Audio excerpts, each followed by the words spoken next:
Grazie ai superstiti che sono di nuovo qua in aula con noi per proseguire questa giornata di approfondimento di conoscenza e alla ricerca di scoprire in cosa possiamo essere utili nonostante vari impegni, perché sicuramente tutti noi qua dentro abbiamo 10.000 cose da fare.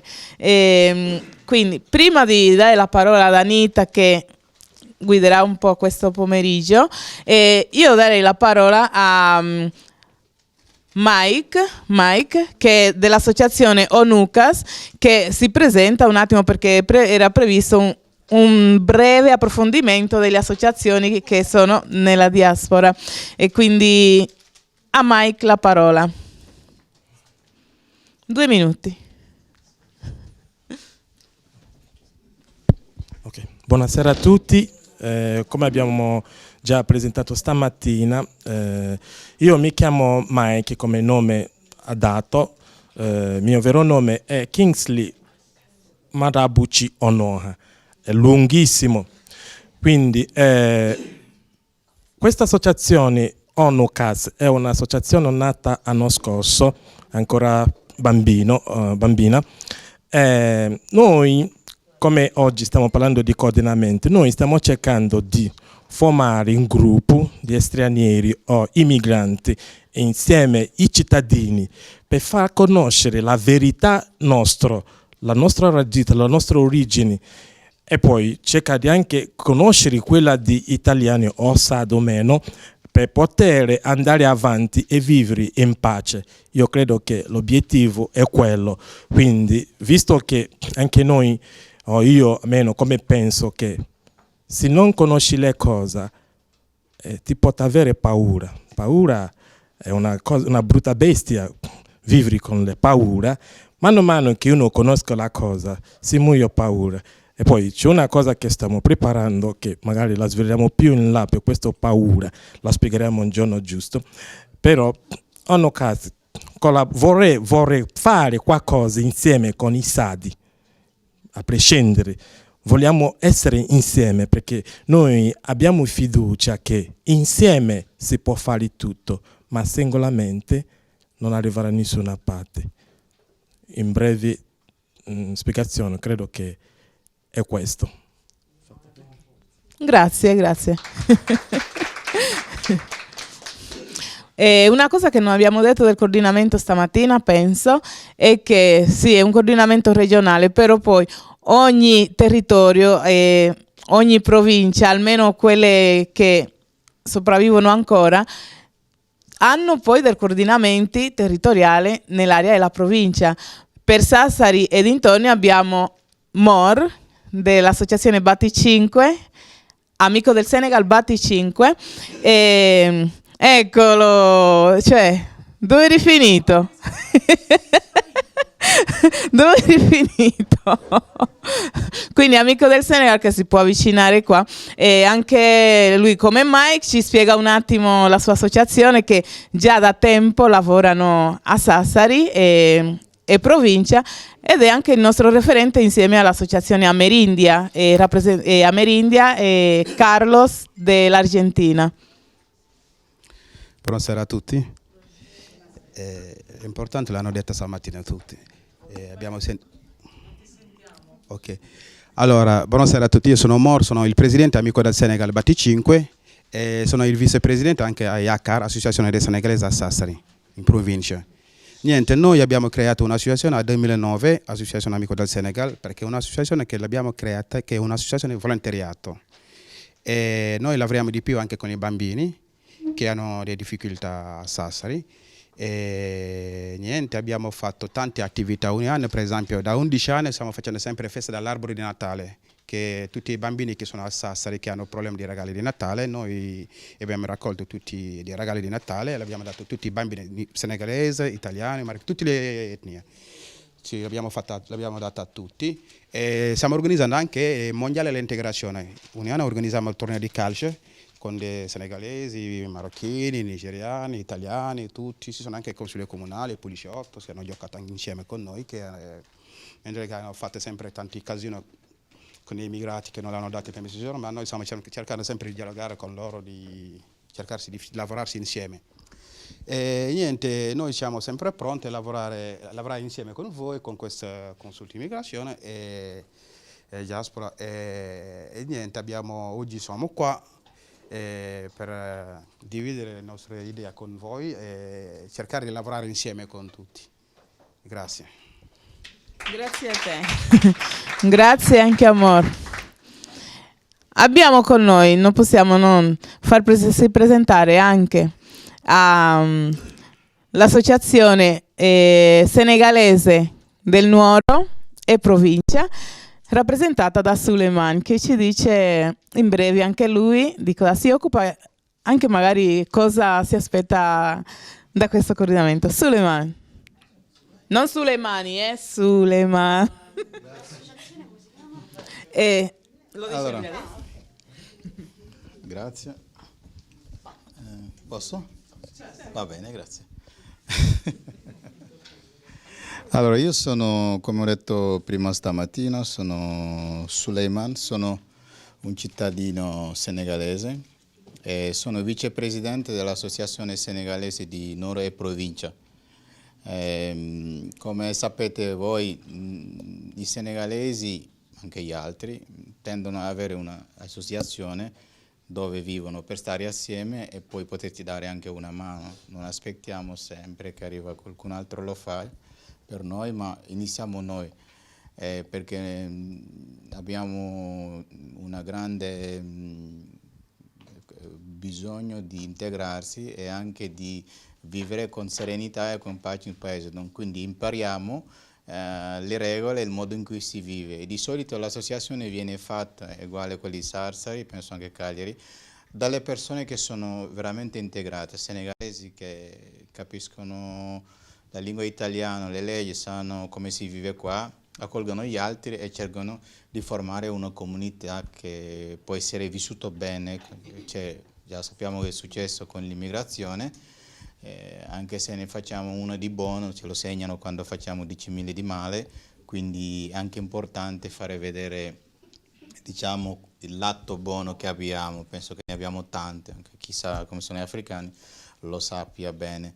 Niente, l'associazione senegalese di Nuoro e provincia, l'associazione di Nuoro e provincia è anche un'associazione che, oltre a stare assieme come concittadini e darsi una mano per vivere bene come si vive qua, noi interveniamo anche, tipo noi siamo stati anche a Olbia quando c'è stato, diciamo, l'alluvione.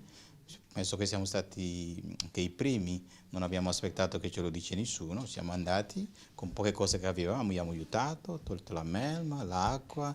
Abbiamo anche portato dei vestiti, tra l'altro che Caritas dava anche a noi questi vestiti non li abbiamo usati, l'abbiamo portato di là anche con quello che avevamo. Quindi, ripeto, io sono una persona che vedo solo le cose positive, le cose belle. Oggi sono qua perché so che c'è qualcosa di bello e posso avere una possibilità per fare vedere anche la mia. Quindi non è solo quello che si dice in TV, l'immigrato è l'immigrato, non è vero che portiamo malattia, non è vero che stiamo male, ma non per vantarmi. Io collaboro con la giustizia da più di 18 anni, ho 2 lauree, i miei genitori hanno fatto sempre politici, posso anche dirlo senza problemi.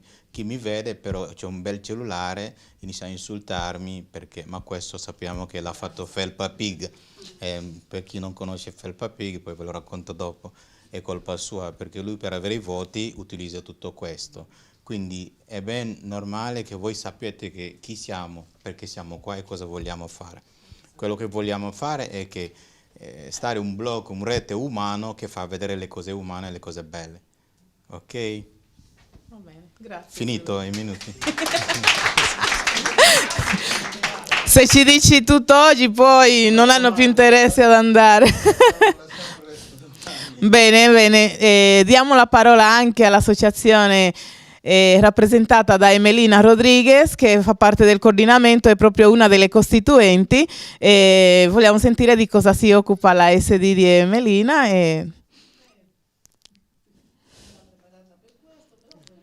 Come no, sei qui.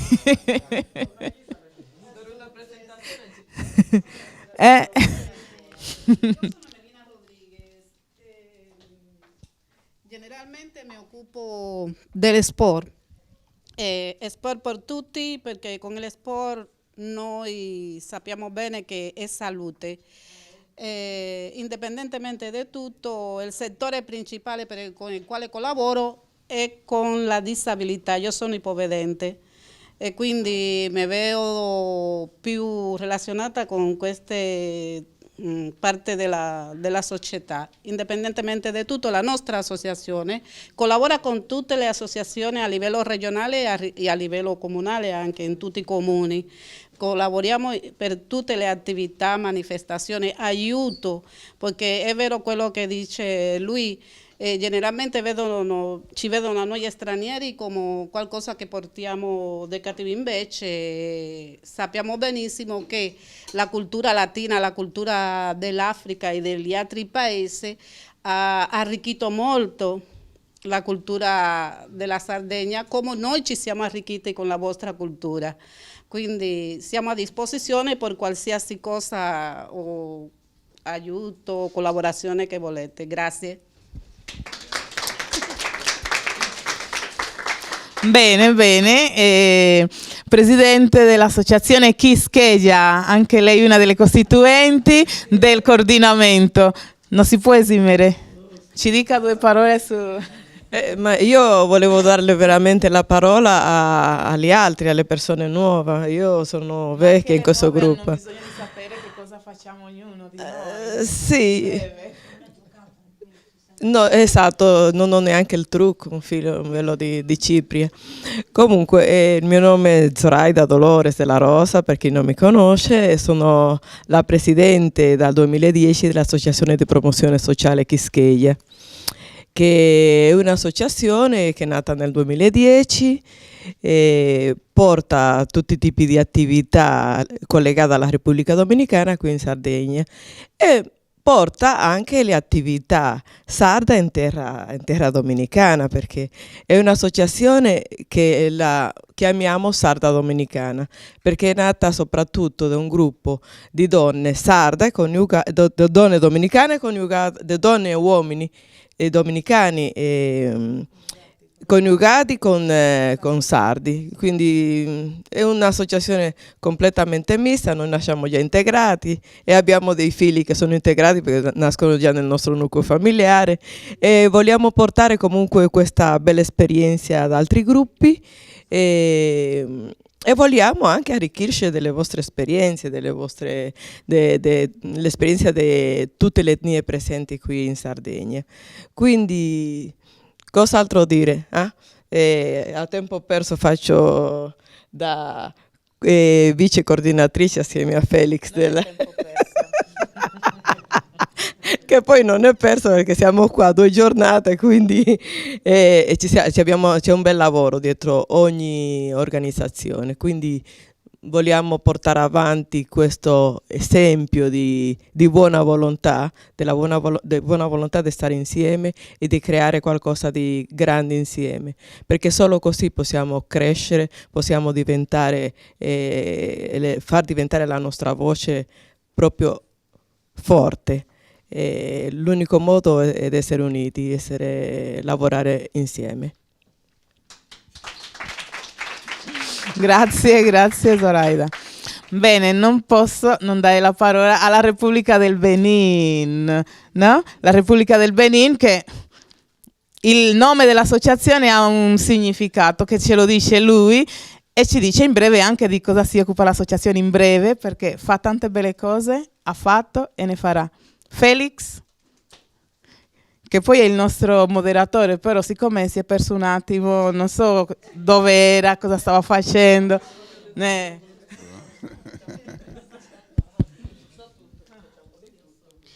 Allora, la mia associazione si chiama Nyonu, che nella mia lingua, la lingua della Repubblica del Benin, una delle lingue della Repubblica del Benin, che si chiama il Fon.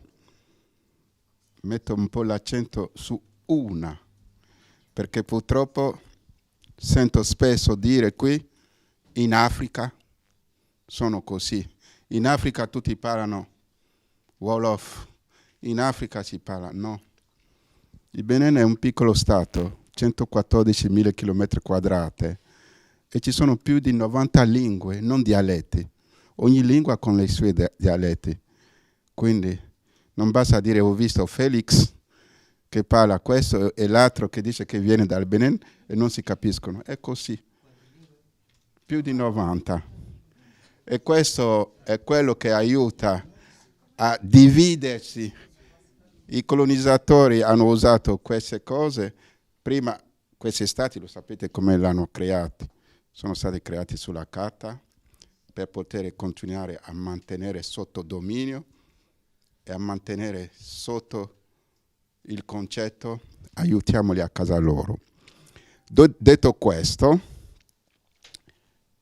l'associazione si chiama Nyonu, donna. E perché donna?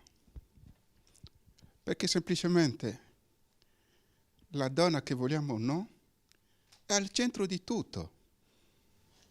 Si dice le donne sono, quando sento pari opportunità, queste cose, le donne sono sfruttate, sono trattate male, ma è falso.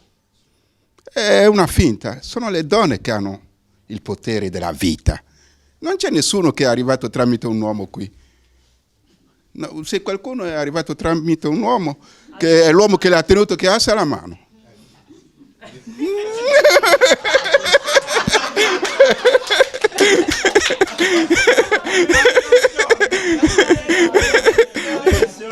Non sono io.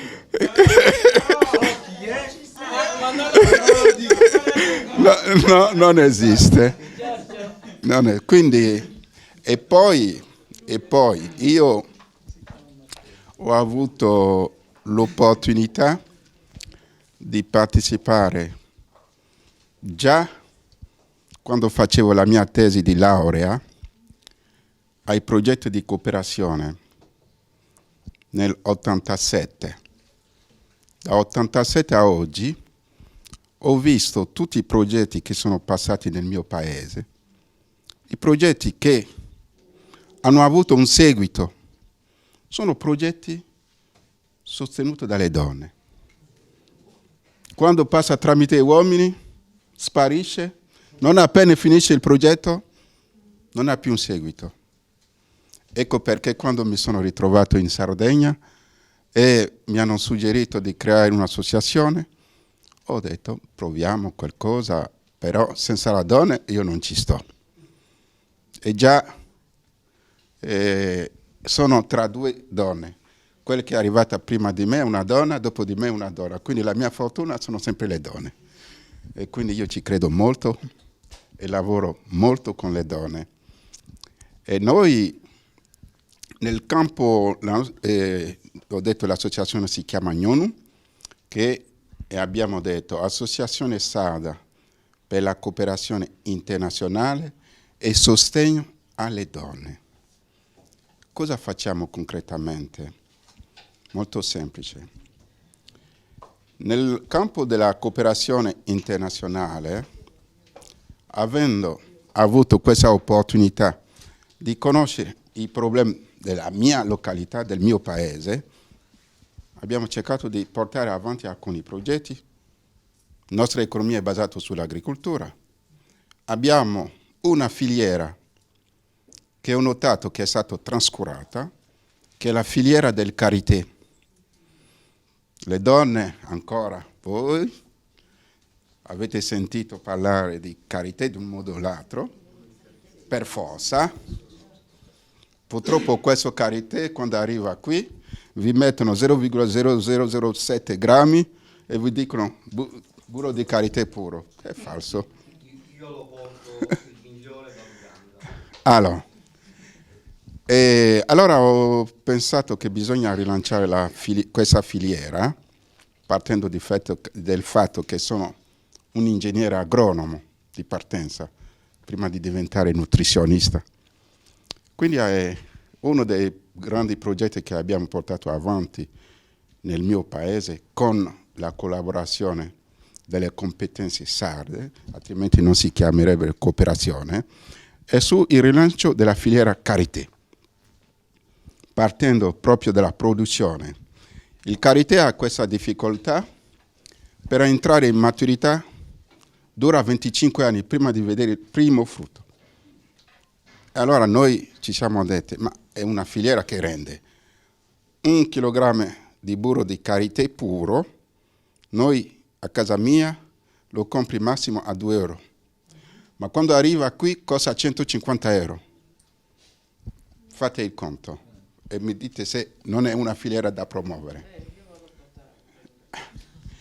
E allora abbiamo detto bisogna portare avanti questa filiera e quindi ho messo insieme sia l'Università di Cagliari, l'Università di Sassari, con un'università del mio paese per vedere cosa bisogna fare per portare avanti questa filiera.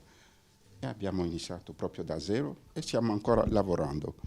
E poi dalla produzione bisogna trasformare, perché il Carité è un frutto, poi è il nocciolo che esce da questo frutto che viene trasformato per fare il burro. Questo burro bisogna insegnare a come estrarre per avere veramente il burro puro. E anche quello, essendo nutrizionista, abbiamo dato una formazione alle donne per migliorare il processo di trasformazione, che non sia un processo chimico, ma che rimane un processo meccanico, naturale, però che dà un valore aggiunto alle donne. Poi questa filiera, abbiamo detto, bisogna inserire in una rete che non sia la rete del colonizzatore. Quindi l'abbiamo inserito nella rete del commercio ecosolidale. Questa è una delle cose che abbiamo fatto, che continua ancora avanti, e come le dicevo, anche senza un contributo, il progetto sta andando avanti. Oltre a questo, quando parlano dell'Africa, spesso dicono, in Africa non c'è acqua. Sì. Dicono che non c'è acqua. Allora, nell'acqua, in Africa, a seconda dei stati, ci sono dei stati dove c'è abbondantemente acqua. Il grosso problema dell'acqua, che c'è in modo generale, è la disponibilità dell'acqua potabile.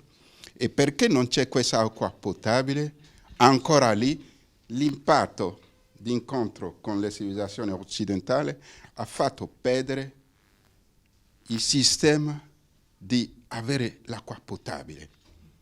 Ho visto in Sardegna, me ne hanno raccontato, come la gente riuscivano a filtrare l'acqua con le pietre di carbone e i nostri antenati facevano così. Ma quando gli occidentali sono arrivati, abbiamo perso, tutti vogliono acqua di rubinetto, come si tira, non vogliono neanche capire come si fa. Il risultato, beviamo acqua inquinata e si finisce con problemi di malnutrizione e chi prende il colpo ancora i bambini e le donne. Allora noi tra le nostre attività abbiamo detto che bisogna intervenire anche su questo settore, quindi nel campo dell'acqua è lì che bisogna vedere, rinsegnare ai nostri come prendere l'acqua potabile, perché l'acqua potabile ne abbiamo abbondantemente a livello delle falde che abbiamo lì, non c'è neanche bisogno di fare delle... no, abbiamo l'acqua, quindi abbiamo promosso questo progetto e ultimamente abbiamo promosso anche un altro progetto sulla governanza dell'acqua, perché il problema dell'acqua è veramente denso. C'è il problema dell'acqua potabile, il problema dell'acqua per l'irrigazione. Per esempio nel mio paese non si fa irrigazione. Perché? Perché quando piove ne abbiamo abbondantemente. Quindi semplicemente bisogna sapere canalizzare questa acqua per rendere disponibile l'agricoltura. Quindi sono delle piccole cose che bisogna capire per aiutare veramente a promuovere dei progetti che possono essere utili. Queste sono un po' di cose che proviamo a fare. Grazie Felix, grazie. Ed è arrivato il presidente dell'Associazione Chilenos de Sardegna, che diamo la parola, che è un nuovo ingresso anche nel coordinamento delle diaspore. Sentiamo di cosa si occupano, di cosa vorrebbero occuparsene e cosa per loro fare rete con il coordinamento e con tutte le altre istituzioni sul territorio. Salve, scusate il ritardo, ma da buon sardo ormai trapiantato ho fatto la siesta più lunga del solito. Vabbè, questo è i pregi e contro di essere sardi poi alla fine. Allora, noi siamo un'associazione un po' particolare, infatti sentendo un po' le testimonianze vostre, quello che fate in generale, un po' sembriamo pesci fuor d'acqua, però siccome non ci spaventiamo più di tanto perché siamo circondati dal mare, quindi possiamo andare avanti. È un'associazione particolare perché è un'associazione costituita da figli adottivi, l'unica al mondo, l'unica in Italia e quindi l'unica in Sardegna ovviamente, e quindi questo ha caratterizzato un po' un insieme di cose. Io ho sentito chi magari chi è venuto in Italia con le sue difficoltà tramite un insieme di peripezie, roba del genere. Noi anche da quel punto di vista, nonostante siamo stati abbandonati, siamo stati fortunati perché siamo arrivati in aereo. Quindi il massimo del comfort possibile immaginario. Però ovviamente, nonostante tutto questo comfort, in effetti 3 anni fa abbiamo cercato di riunirci. Perché? Perché c'era l'esigenza come cileni di riscoprire un po' le nostre origini, perché chi è arrivato a 1 anno, chi è arrivato a pochi mesi, io ho avuto la fortuna, tra virgolette, di arrivare a 8 anni. Vi posso assicurare che non so l'esperienza che può avere uno che lascia la propria terra a 20 anni, 30 anni, roba del genere, penso che poi alla fine le conseguenze siano più o meno uguali, le ricerche siano più o meno uguali. Forse sicuramente più un aspetto psicologico che sicuramente umano e di violenza e di quant'altro. Io tutto sommato mi ritengo fortunato, innanzitutto perché ho avuto una buona adozione. Volevo una famiglia, quindi tutto sommato, come prima qualcuno diceva, qualcuno mi ha portato, sì, qualcuno mi ha portato, qualcuno ha detto un uomo, no, in questo caso è stata una donna che è stata mia madre, quindi merito a lei di questo attraversamento dalla Sardegna al Cile. Quindi ci siamo riuniti in un'associazione, siamo unica, la caratteristica è che noi abbiamo diversi progetti. Il primo è il rivedere le madri naturali. Io ho avuto tra queste fortune dopo 34 anni di ritornare in Cile e di ritrovare mia mamma naturale, quindi i miei fratelli, le mie sorelle, in un'ottica completamente diversa, nel senso che io sono un figlio unico e tutto sommato ero anche contento di essere figlio unico nel mio egoismo, per il semplice fatto che avevo la mia cameretta e non più una camera divisa con 50 persone, che la mattina era un caos per lavarsi, per cambiarsi e un insieme di cose. Però ovviamente è anche la sfiga, perché poi quando eri piccolo ti regalavano i giochi di società e quindi alla fine dicevi cavolo, se stavo nell'orfanotrofio magari con qualcuno ci giocavo, però ma queste sono altre dinamiche. Quindi noi come insieme di associazione la prima cosa è quello di far incontrare le famiglie naturali in maniera legale, nel senso che ovviamente l'adozione ha delle leggi in Italia che sono diverse dal Cile, diverse da altre situazioni. Noi non possiamo sapere i nostri genitori fino al 25° anno di età e quindi già quello è un limite. Devi comunque andare al tribunale, parlare con uno psicologo e così via. Questa è la prassi un po' italiana.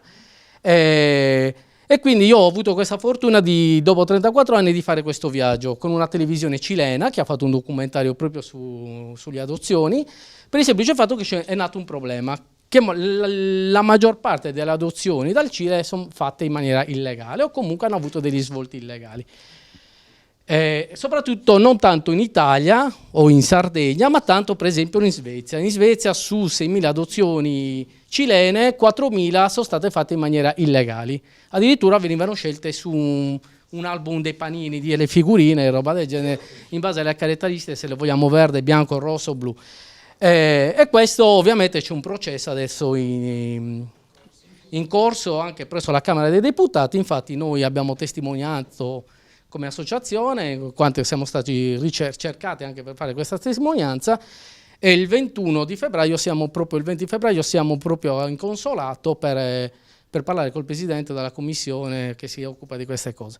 Ma al di là di questo, il nostro primo obiettivo è quello delle madri naturali. L'altro obiettivo è quello di creare una banca dati del DNA, che praticamente consente sia a noi che alle Madri del Silenzio che stanno in Cile, con cui noi collaboriamo, di poter avere un dialogo, di avere anche dei dati, anche perché poi il nostro problema qual è? È che noi siamo venuti qui, non sappiamo le malattie ereditarie, non sappiamo niente, non sappiamo... la cosa più bella è che vogliamo fare la donazione del midollo osseo, purtroppo non la possiamo fare perché ovviamente non siamo, anche se siamo 40 anni in Sardegna e 8 in Cile, purtroppo non lo possiamo dare. Diamo il sangue, doneremo gli organi nel caso in cui il Signore ce lo consentirà, però tutte queste cose qui. Quindi questi sono un po' i nostri obiettivi. Ovviamente c'è la parte anche culturale. Noi ultimamente promuoviamo il Cile. Proviamo il Cile con la Sardegna, abbiamo costruito un grande ponte, siamo un punto di riferimento come associazione, saremo l'unica associazione a livello europeo che rappresenteremo Telethon Cile in Europa, e quindi per noi sicuramente è un grande pregio. E parlando un po' di sistema di cooperazione, cosa significa collaborare anche col paese da dove si viene, roba del genere, ti porta dei frutti. Noi siamo 2 anni che vinciamo dei bandi col Ministero degli Esteri, e quindi questo un'altra medaglia. Ovviamente le medaglie possono lucidare, ma se non vengono sempre lucidate alla fine rimangono sempre lì accantonate e quindi non si fa niente. Quindi noi siamo un'associazione composta da 13 soci, ognuno ovviamente nel frattempo ha avuto una caratteristica, che aveva perso la testarda di Gene dei Sardi, oltre che quella cilena, quindi spesso e volentieri siamo in conflitto perenne, però vabbè, si va sempre avanti. I nostri obiettivi è quello di promuovere, come ho detto, la cultura. Quindi invitiamo, per esempio, nel periodo in cui si parla di femminicidio, che noi speriamo sempre che non se ne parli mai, vuol dire che il problema si risolve, e invitiamo degli scrittori cileni che parlano di queste tematiche qui. Li portiamo in giro per le scuole, andiamo a parlare con i ragazzi sia di cos'è la violenza sulle donne, sia che cos'è l'adozione, anche perché poi dietro ogni adozione c'è anche una forma di bullismo, che non c'è mai stata risparmiata, ma siccome io, come vedete, ho una certa stazza e quindi nel frattempo ho ben immagazzinato, e quindi quando ho sentito, ci siamo incontrati con Elisabeth per parlare di cooperazione, di rete, cosa possiamo dare noi come associazione dei cileni, io dico, guarda, noi come associazione dei cileni non vi possiamo dare niente, da un punto di vista perché? Perché noi siamo sempre dell'idea che rimanere, come stamattina sentivo, nel proprio orticello non ti serve a niente.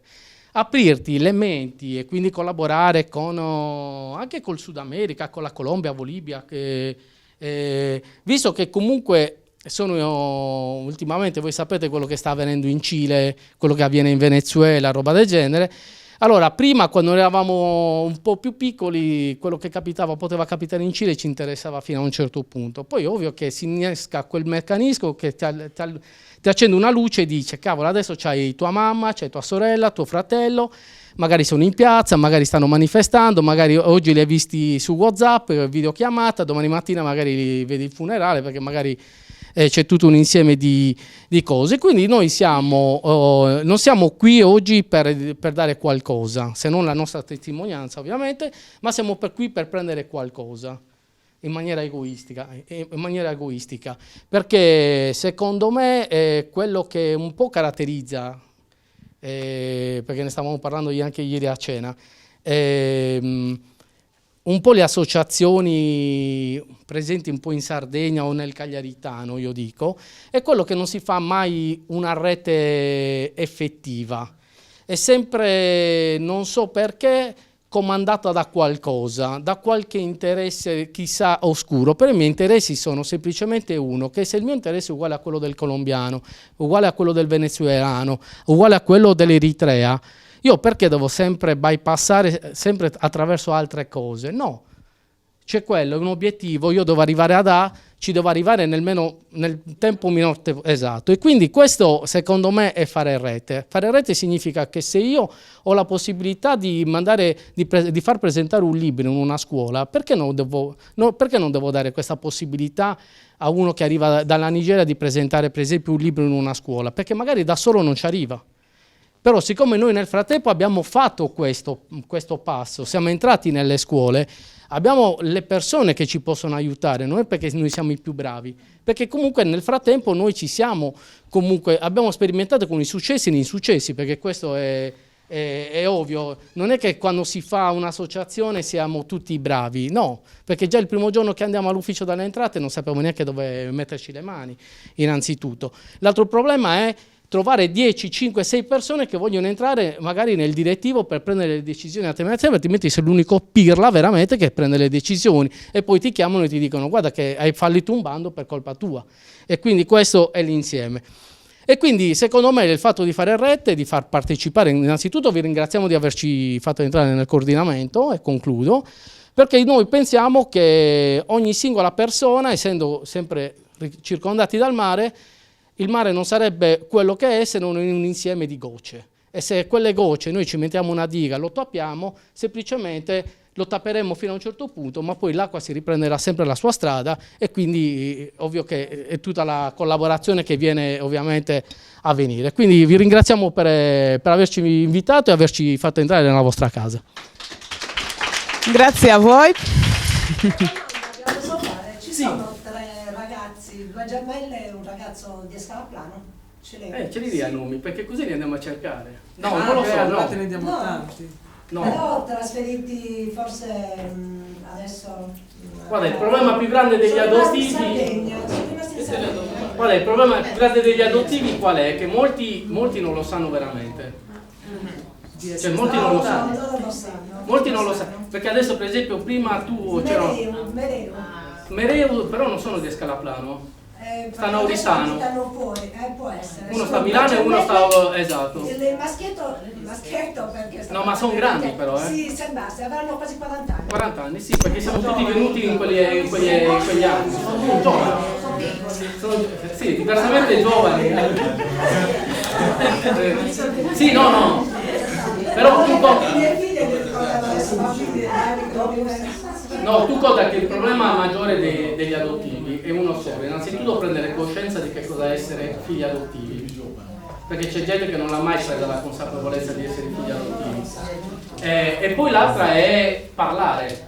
Non è facile parlare della tua vita di figlio adottivo, perché è un insieme cioè solo l'inizio della tua vita è un insieme di violenza. Quindi ovvio che io quando parlo con mia mamma attuale dell'adozione, io mi sono immedesimato, adesso che sono padre, in quello che lei ha fatto.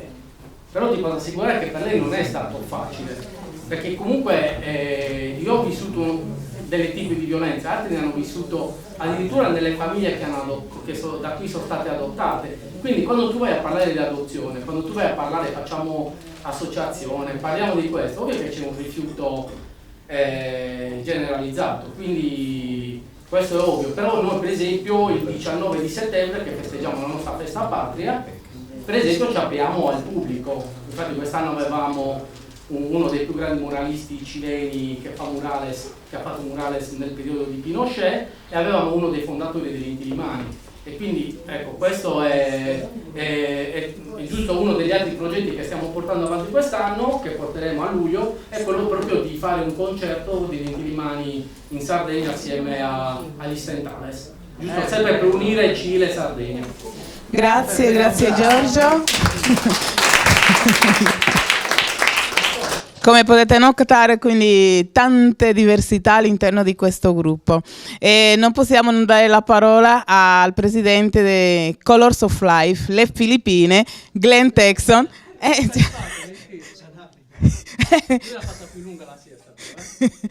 Vieni Glenn, ci parlerà.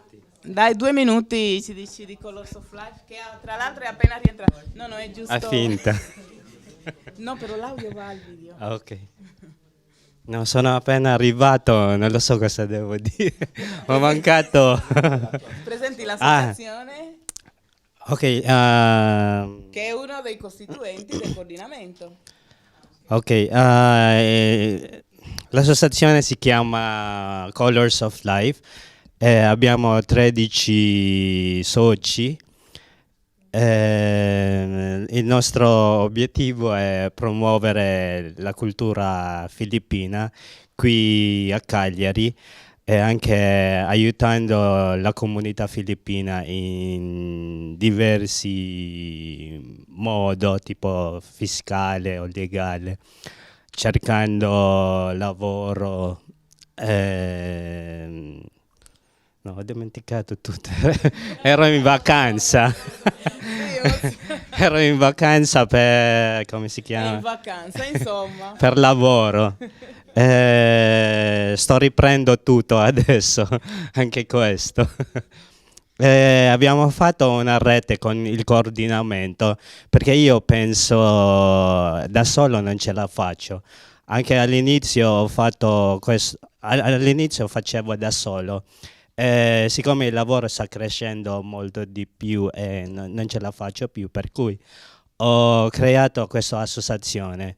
Poi i soci che avevo, ho pensato che non è basta anche, per cui ho coordinato con questo di Elisabeth a Codisar, coordinamento delle diaspora della Sardegna, perché penso che posso fare un grande cose con loro o con noi, no? Con tutti i paesi che sono dentro, che ci possiamo aiutare ognuno per un grande cosa, per obiettivo per tutti, non solo per me o per i miei connazionali, ma ci possiamo aiutare tutti insieme con un gran obiettivo, solo questo, grazie.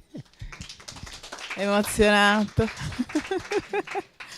Bene, un minuto per Hamza, Associazione Burkinabè con Sankara, perché Hamza se lo lasci, mamma mia. Quindi Hamza che ci dice in breve, si presenta e ci dice in breve di Burkinabè con Sankara.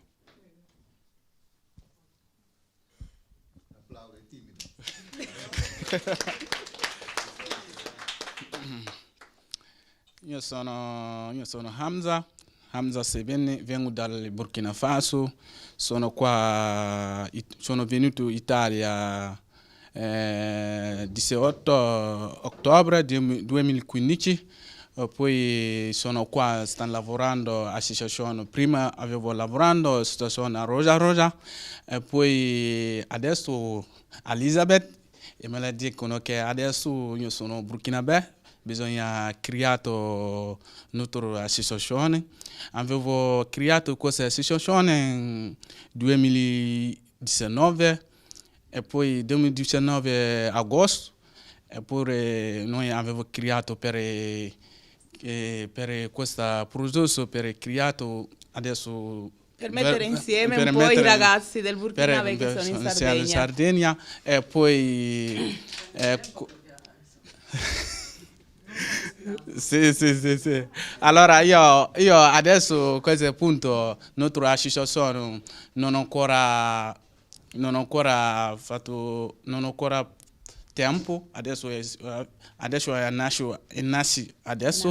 nato adesso io vorrei lavorare questa associazione per prendere andare avanti, però purtroppo non ho ancora capito come si fa, per quello io sto piano. Grazie. Comunque loro come Burkinabè con Sankara hanno un grande sogno, grandissimo, che è quello di continuare il percorso in qualche modo intrapreso da Thomas Sankara. Non so chi conosce un po' la storia di Thomas Sankara, che ovviamente non vi racconto oggi perché altrimenti, però sì.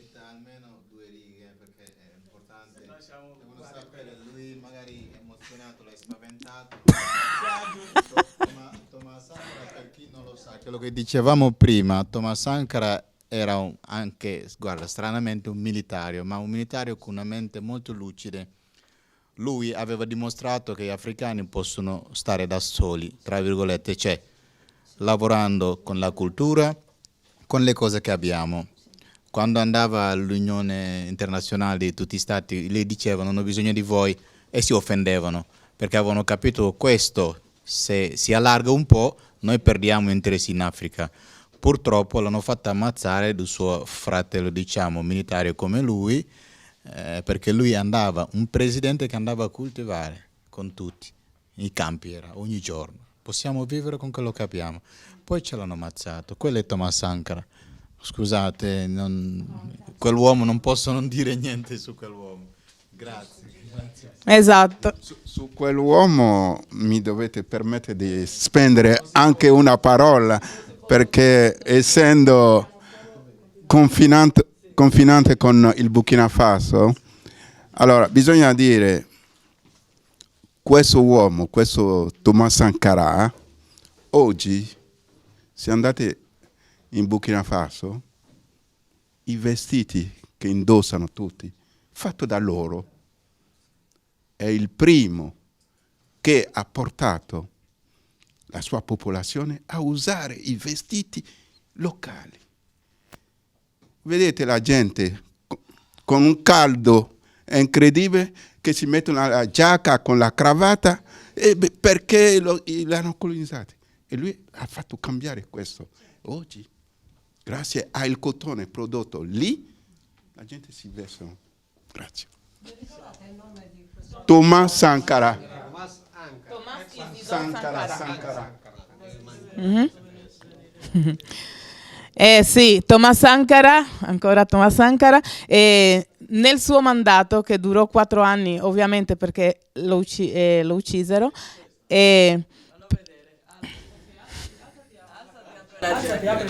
non spogliarti però,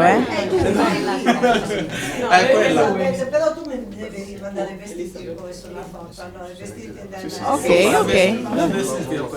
Ok, dicevo, Thomas Sankara è stato l'unico presidente del Burkina Faso, ma anche l'unico presidente africano che per 4 anni lui ha garantito al popolo 10 litri d'acqua potabile tutti i giorni a ogni famiglia, 2 pasti caldi tutti i giorni. Durante il suo governo non c'erano le macchine da lusso. Lui andò sempre in bicicletta ed era sempre in mezzo alla gente. E nell'88 è stato ucciso perché all'African Union dell'88 ad Addis Abeba lui dichiarò che siccome i colonizzatori vantano dei crediti nei confronti dell'Africa, esatto, e lui dichiarò che il suo popolo, e tantomeno l'Africa comunque, non doveva restituire nessun debito a nessuno, non doveva niente a nessuno, in quanto i debiti che erano stati contratti a nome dell'Africa erano stati contratti per fare i comodi loro, che il popolo stava ancora peggio dopo la colonizzazione.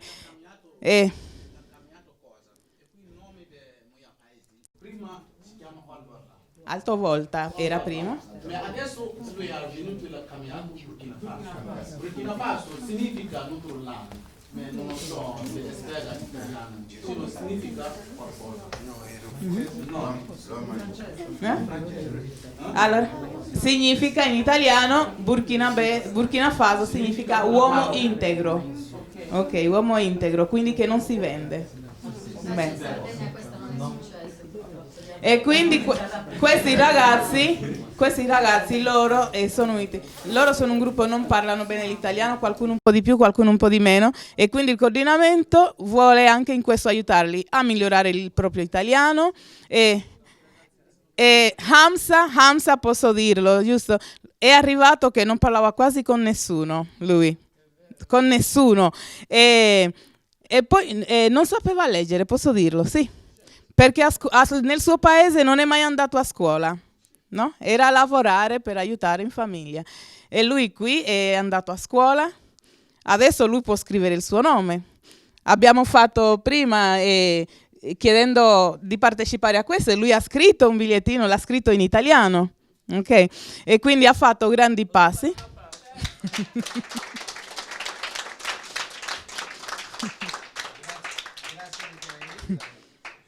Possiamo ben capire, non è importante, possiamo ben capire.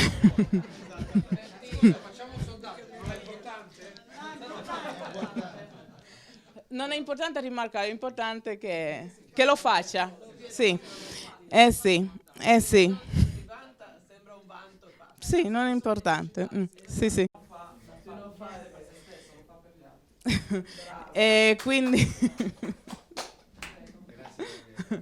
e quindi io penso che ha fatto grandi passi e ne farà ancora, perché non è facile per una persona analfabeta già nella sua lingua imparare ad alfabetizzarsi in una lingua diversa. E lui questo l'ha affrontato, come hanno affrontato anche altri ragazzi del suo gruppo, e sono ben disposti ad essere affiancati dal coordinamento e da qualsiasi ente che vuole dargli una mano per crescere insieme, e il loro sogno sarebbe questo di seguire un po' le orme di Thomas Sankara, e quindi li auguriamo, perché Thomas Sankara disse una volta che lui non aveva paura, lui sapeva che prima o poi l'avrebbero fatto fuori, ma disse che non aveva paura di morire, perché comunque dopo di lui sarebbero nati tanti Thomas Sankara. Ok, quindi speriamo che tra questi ragazzi ci siano davvero tanti Thomas Sankara. Bene. Io penso che con le diaspore, se dimentico qualcuno, si faccia avanti. Non posso che dare la parola a Asecon, un minuto, che si presenta brevemente. Certo, la rete, bisogna presentare, no?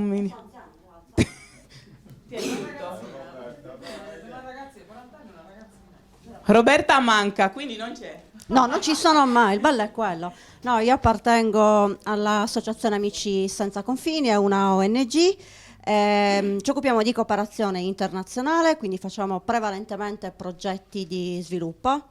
Abbiamo lavorato con il Senegal, a Dakar con le donne, bellissima esperienza.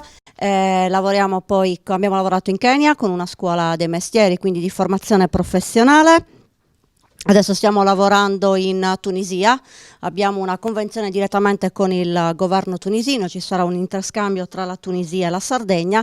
Poi abbiamo 2 operative, una ce l'abbiamo in Perù, a Cusco, la referente, tra le altre cose, ragazza adottata, tornata a Cusco, quindi laureata in sociologia, primo lavoro di sociologia alla ricerca della sua famiglia d'origine. Una cosa bellissima. Sempre alle origini, ed è rimasta a Cusco. L'altra sede, anzi sono 2 sedi operative, ce le abbiamo in Brasile, nel nord-est, una nella capitale di Bahia, a Salvador, e l'altra all'interno, da Amelia Rodriguez.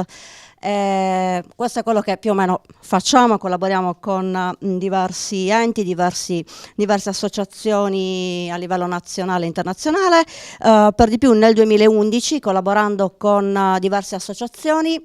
Abbiamo presentato come Asecon un progetto alla Fondazione Con il Sud, era un progetto che si chiamava La Rete Sarda della Cooperazione Internazionale, abbiamo fatto tutto un lavoro dal 2011 in poi. Ce l'ho nel video, ma guarda, ci siete tutti? Sì. Da questo progetto poi, in base a una delibera del 2012 della Regione Sardegna, la Rete Sarda della Cooperazione diventa un'associazione vera e propria, formata da organizzazioni di volontariato, ONG come previsto dalla legislazione, e siamo poi il coordinamento che fa parte del tavolo della cooperazione decentrate, che quindi va a interloquire, o almeno prima lo faceva, ma non lo sappiamo. Speriamo di continuare, non sappiamo come sarà questa nuova regione, però siamo presenti, siamo l'unico coordinamento riconosciuto e siamo presenti nel tavolo della cooperazione decentrata. È un qualcosa di particolare e faticoso, è quello di cui effettivamente come rete abbiamo bisogno, a parte che facciamo servizi alle associazioni, abbiamo diverse attività anche sulla formazione permanente dei volontari. Sono diverse le cose, però quello che effettivamente a noi serve sia dalle associazioni normali come rete, ma sia dalle diaspore, è sapere le problematiche, i bisogni, in modo da poter andare a incidere all'interno del tavolo della cooperazione decentrata, perché poi tutto quello che decidono loro si riversa tutto nella legge regionale 1996. Siamo riusciti un po' a fatica a eliminare come capofila dalla vecchia legge, abbiamo fatto togliere gli enti pubblici e far rimettere le organizzazioni come capofila nelle associazioni. Siamo riusciti a far aprire i paesi, che non ne potevamo più, erano sempre gli stessi, non per cattiveria, cioè a noi vanno bene tutti, però ci sono alcuni paesi che in alcuni momenti hanno una maggiore necessità e se non inseriti nell'elenco diventa problematico, anche perché la cooperazione bilaterale la fanno gli stati, la cooperazione sul territorio, chi si sporca le mani sul territorio è la cooperazione delle associazioni. E questo è quello che facciamo. Basta. No, ce n'è ancora da fare. Ciao. Grazie Roberta, grazie. E diamo anche la parola, un breve saluto a Antonia, che è un'associazione intesa di aiuto che Interrompo per salutare, continuate, mi impegno alle 17, a Serci, devo andare dall'altra parte. Buon proseguimento, ci aggiorniamo. Ci aggiorniamo domani, dai, grazie. Quindi Antonia che ci dice in breve intesa di aiuto che ha aderito da poco anche al Forum SAD, il Forum SAD che a breve sentirete da Anita. Intesa di aiuto si occupa di aiutare il reinserimento di ragazzi detenuti extracomunitari, chiaramente che si trovano nel territorio sardo, per aiutarli appunto in un reinserimento di collaborazione nel territorio, quindi con la nostra terra. Per questo appunto abbiamo aderito al Forum SARD per collaborare insieme, ecco, e sviluppare progetti innovativi per fare rete, sì, per sostenerci insieme. Grazie. Abbiamo anche una rappresentante di Alpo. Non sei la presidente, però la stai rappresentando in questo momento. Dai, vieni, vieni. Però non dovevi. Non ero preparata a questo. Nessuno era preparato. Aiuto. Dici cos'è Alpo in breve? Allora, Chi io fa parte del Forum SAD anche. Ok, io sono Leida, mi chiamo Leida e sono la vice segretaria, cioè la segretaria, vicepresidente, diciamo così. Chi si occupa soprattutto è Rosaria Caverano, che in questo momento si trova in Tunisia proprio per seguire un progetto, l'avete visto, sì. Il progetto consiste in questa delle vasche che ci sono nelle ose della zona di Tozere, dove vengono allevate dei pesci. Non mi ricordo come si chiamano questi pesci, ok, non fa niente, dai, non ha importanza. Quindi vengono allevati questi pesci, devono arrivare ad un certo dimensione, poi vengono venduti e quindi c'è la vendita e in questo progetto della Tunisia si occupano, mi pare, 5 o 6 famiglie, per cui il sostentamento per tutte queste famiglie. Uno sta terminando e l'altro deve iniziare, sempre più o meno nella stessa zona. Ecco, in questo momento stiamo facendo questo. Precedentemente quasi sempre ci occupiamo dell'inserimento soprattutto delle donne all'interno della nostra associazione che si trova in via Principe Amedeo. Cosa consiste? Le donne hanno partecipato in numero abbastanza 15-20 persone, venivano perché abbiamo finito, venivano da noi per cucire, quindi hanno fatto un corso di cucito. Contemporaneamente però abbiamo fatto anche, non solo con le donne straniere, ma anche con noi, diciamo, persone del posto, ci siamo occupati di fare dei vestitini per i bambini però non per venderli qui, ma per portarli lì, esattamente nel paese che ha detto lui. come si chiama? Buchina? Sì, proprio là. Lì sono questi vestiti coloratissimi, li abbiamo fatti, ognuno di noi ha dato il meglio per farli carini, ci hanno mandato, e noi abbiamo un referente lì che ci manda anche le fotografie con questi bambini vestiti con i nostri vestitini. Naturalmente magari ne mettono un vestitino enorme, una bambina piccolina, però a noi è piaciuto lo stesso perché sono in loro. Oltre a questo ci occupiamo anche della fare cultura, nel senso che ogni tanto, cioè anche 1 o 2 volte all'anno, facciamo degli incontri culturali che finiscono sempre con una cena. La cena, cioè è sempre preparato dalle persone che in quel momento rappresentano il paese. Abbiamo fatto Cina, insomma parecchie, non mi ricordo quanti ne abbiamo fatti. Poi basta, dai, è già molto. Grazie a Leida, grazie. Bene, adesso io ho una palla bollente in mano. Come avete notato ci sono diverse risorse umane, diverse idee che possiamo mettere insieme per creare rete e proseguire nel nostro lavoro. Insieme si fa meno fatica. E non posso che lasciare la parola a Anita Curatola, Forum SAD. Ok. Allora, presento un attimo al volo Forum SAD, perché forse insomma diversi non conoscono questa rete. È una rete nazionale di associazioni di Onlus che fanno prevalentemente sostegno a distanza e cooperazione internazionale. Quindi la nostra rete nazionale ne ha al suo interno all'incirca 200. Dentro la rete ci sono altre reti ancora, quindi ci siamo, diciamo, ancora più allargati. Facciamo parte di altre reti nazionali come la OI, con noi ci sono un'altra rete che si chiama CIPSI, e abbiamo associazioni che fanno, enti che fanno adozione internazionale, perché chi fa adozione internazionale, poi l'ente, l'associazione comunque è obbligata a fare anche progetti di sostegno a distanza nei paesi dove appunto ha gli accordi per le adozioni internazionali. E quindi quello che Forum SAD fa è dare, come dicevano stamattina, quella parte in più dove generalmente i soci non riescono, perché l'associazione ha le sue cose, quindi fare quel lavoro in più che può essere utile per le associazioni.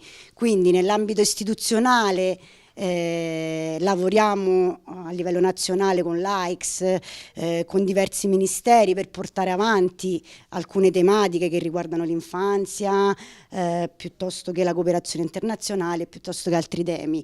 E inoltre quello che diciamo oggi è il motivo per cui io sono qui è che Forum SAD vuole essere diciamo il più possibile di sostegno ai propri aderenti o quelli che saranno aderenti, insomma, perché l'obiettivo è che la rete va costruita proprio sul fare, cioè ok, ci siamo detti tante belle cose, facciamo tante belle cose, ma poi insieme che dobbiamo fare? Cioè, questa è un po' la domanda che io vi pongo oggi. Quindi Onucas, Batticinque, la Rosa Roca, Chischeia, che cosa vogliono? Perché poi molte diaspore sono entrate nel nostro coordinamento, nella nostra rete, e sono entrate perché, diciamo, Forum SAD nasce come coordinamento di associazioni di sostegno a distanza, e il sostegno a distanza rispetto alla cooperazione è un po' diversa, nel senso che il sostegno a distanza crea anche una relazione tra la persona che sta qua e la persona che sta là. Non è un solo dare, ti do questi soldi per mandare i bambini a scuola, ma si crea un rapporto. E le diaspore un po' fanno anche questo con le rimesse, perché comunque chi viene qua poi ha i legami con i propri paesi e li sostiene, quindi non vediamo tutta sta differenza. E come si diceva stamattina, forse ci può essere un aiuto concreto tra le associazioni che operano in quei paesi e le diaspore che da quei paesi sanno cosa succede e sanno cosa può essere più utile o cosa non c'entra niente, diciamo, dell'acqua. Cioè, quindi ci può essere una crescita reciproca. Quindi io vi chiedo, quali sono le cose che vi mancano nella vostra associazione? Cos'è che dite io per arrivare a quello che l'associazione ha come obiettivo? Cos'è che mi manca, di cui potrei avere bisogno? Ma proprio mi serve una persona nella comunicazione, mi serve una persona nella progettazione, perché poi è là che noi vediamo che con le nostre piccole associazioni è là che si bloccano.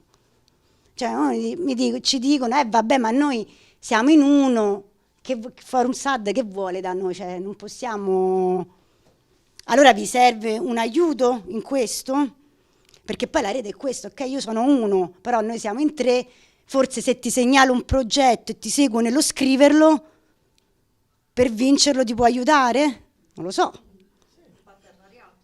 Un partenariato, quindi vi può essere utile. Vi serve una forza nella comunicazione, faccio un evento, nel fare l'evento sono capace, sono bravo, perché però poi non lo sa nessuno, allora mi serve una spinta in questo. Ecco, diciamo che oggi Forum SAD un po'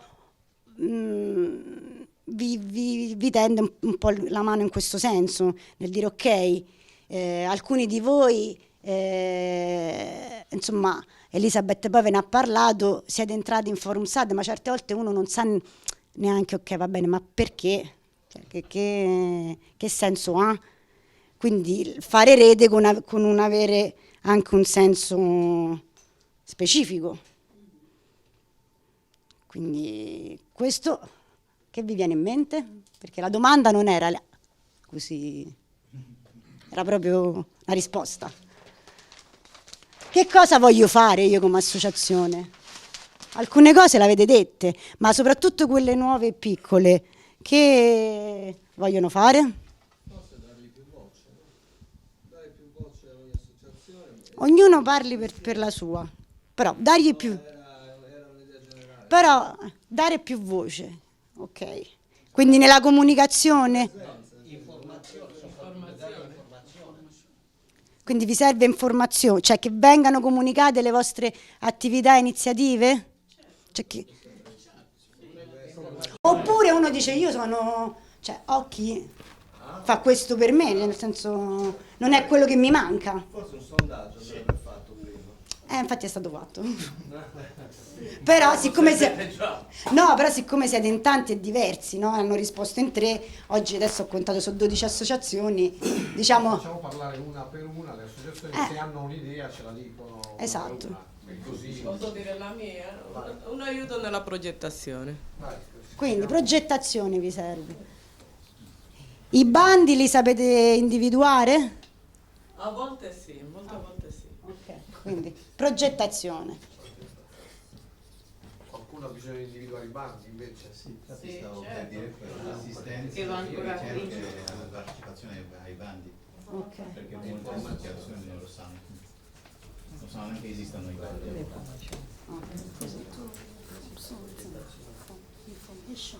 Oh, lei ne ha contatti 12, le associazioni devono parlare almeno 12 persone. Una, due.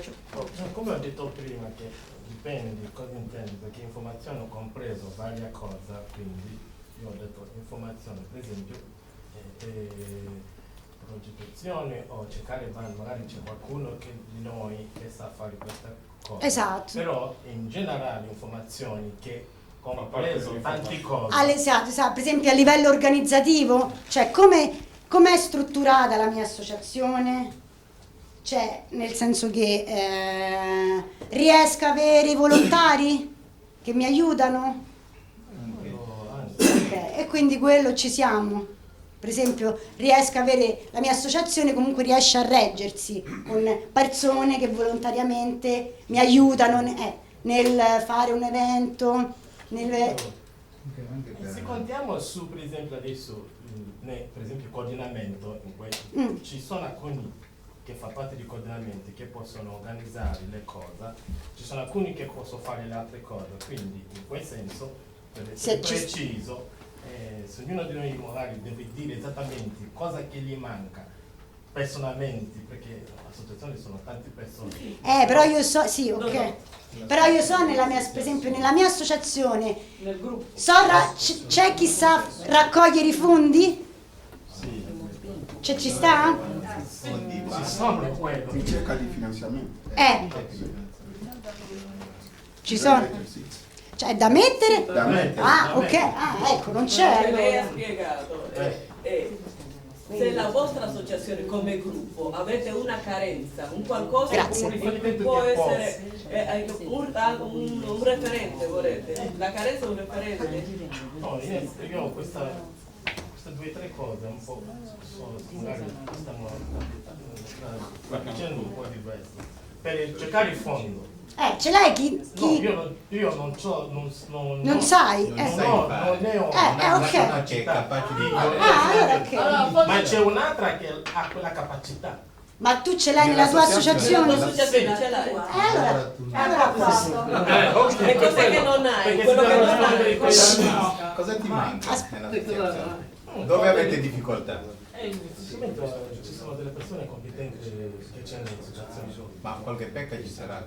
Ma no, nel senso non manca niente? Ci stiamo prendendo a Lui ha cocciato, è coccolato. Quello però se parlo di me personalmente, io dico quello che... Sì, no, appunto. Per esempio per fondi io non so cercarlo. Quindi, quello mi serve. Quindi questo c'è sì. una lì questo in grado no. di cercarlo. In associazione tu hai una figura che ti aiuta a cercare i fondi? Sì. Non ti manca... Allora, aspettate un attimo. Scusate, aspetta un attimo. Vediamo quello che manca agli altri. Io volevo dire, per esempio, se tu uno mi vuoi aiutare, mi devi chiedere quello che voglio io. Infatti che cosa vuoi che ti aiuto? Io ho visto, per esempio, ci sono dei bando, ci sono tanti bandi che escono, per esempio, che noi come associazione di immigrati, per esempio, non possiamo partecipare. Perché non possiamo partecipare? Perché loro mettono un bando dove gli convenire a loro, dove noi non sappiamo niente. Loro devono chiedere a noi di che cosa avete bisogno. Sì. E così noi da lì possiamo dire quello che vogliamo, quello che possiamo fare. Sì. Per esempio, qualche anni fa io avevo fatto un progetto che si chiama DARA. Progetto che si chiama DARA, perché noi abbiamo per esempio dei bambini che sono nati qua, che non sanno neanche come fare le preghiere, che sono musulmani per esempio. Noi cosa facciamo? Prendiamo il nostro figlio e lo mandiamo in Africa. Perché lo mandiamo in Africa? Perché il bambino deve imparare la sua religione, deve imparare il Corano. Io sono musulmano per esempio. Ci sono delle cose che lo so per fare preghiera, ma non so tutto. Ci sono delle cose che mi mancano. Io non voglio che i miei figli diventino così, voglio che i miei figli imparino di più di quello che imparo io. Per non mandare i miei figli in Africa, voglio fare rimanere i miei figli qua. Ci sono dei senegalesi, dei immigrati marocchini che sanno insegnare arabo, ma non hanno la possibilità per insegnare. Io cosa ho fatto qualche anno fa? Ho fatto un progetto che si chiama DARA, dopo le scuole, che i bambini stranieri che sono musulmani, che possono rimanere qui, vuol dire che i loro genitori la mandano in Africa, le fanno imparare la loro religione qui. Così loro anche non perdono le scuole, perché una volta che la mandano in Africa non se la fanno più a ritornare da capo ancora alle scuole italiane, perdono la scolarizzazione. E noi anche come immigrati non ce l'abbiamo la possibilità per insegnare ai nostri figli, perché prima che dobbiamo andare a lavorare, cercare come fare per farli vivere. E il bambino dopo cosa fa? Perde. Questa per esempio, noi, quello che noi serviamo è quello, devono chiedere a noi cosa abbiamo bisogno, capito? Così loro si aiutano in base di quello che vogliamo noi, ma non che fa un progetto, un bando fate quello. Questo è più difficile. Capito? Non chiedono a noi direttamente, ma possono chiedere. Questo però rientra nel lavoro istituzionale, cioè nel senso, questo rientra nel dialogo con i politici, diciamo, con la parte istituzionale. Ma anche se, scusa, se come rete, come associazione vogliamo intraprendere quella strada, rientra all'interno di un progetto di sostegno di vicinanza. Ok, un sostegno di vicinanza ai genitori con queste esigenze per i loro figli. No, perché allora, guarda, una volta che ho fatto questo bando, grazie a Dio che qualcuno che si voleva aiutare, dopo alla fine è successo un casino, ha passato un'altra persona che voleva farla, dopo cosa l'hanno risposto direttamente? Questa risposta non è una risposta anche normale, è una risposta un po' arrogante. L'hanno detto che no, noi italiani, noi cristiani non abbiamo dato neanche soldi la Chiesa per fare il catechismo, dobbiamo darla a voi.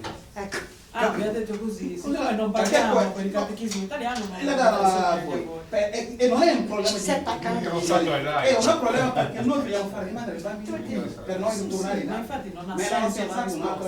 Ok, però diciamo la cosa importante è questo qui. Se io come associazione piccolina non posso partecipare a un bando perché non mi fanno accedere, però forse all'interno di una rete... Noi per esempio, quando abbiamo fatto noi? 70% ci stiamo riuscendo per averla con il provincia e con il comune, ma come adesso stiamo creando due cose molto importanti, perché se ci vediamo, se sediamo insieme, chiacchieriamo, non dobbiamo avere mai bisogno di gelosia tra di noi, lavoriamo insieme bene, ma prima, senza questa, c'è questa gelosia. Per esempio noi quando abbiamo deciso di fare questo progetto è passato un'altra persona, vogliono rubare questa idea per farlo loro, perché non hanno detto che facciamolo insieme, stanno cercando di farle loro, alla fine cosa è successo? Abbiamo perso tutto. Questa è una cosa tipica dei sardi, non ti preoccupare. Me lo puoi capire.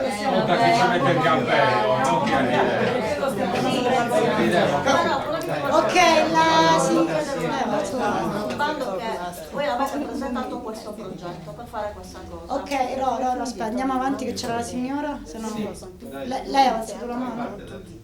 No, la signora a fianco no. No, nessuno offre. Ok. Quindi diciamo che queste sono un po' le cose principali. Quindi... Ascolta, io che ho un'associazione che deve nascere, non nasce, cosa devi fare? Questo lo con potremo vedere finalità di domani. informazione. Domani lo vediamo domani. Sul programma di domani. Devo rimanere muta. Scusa, ma tu sei sempre argomenti di domani.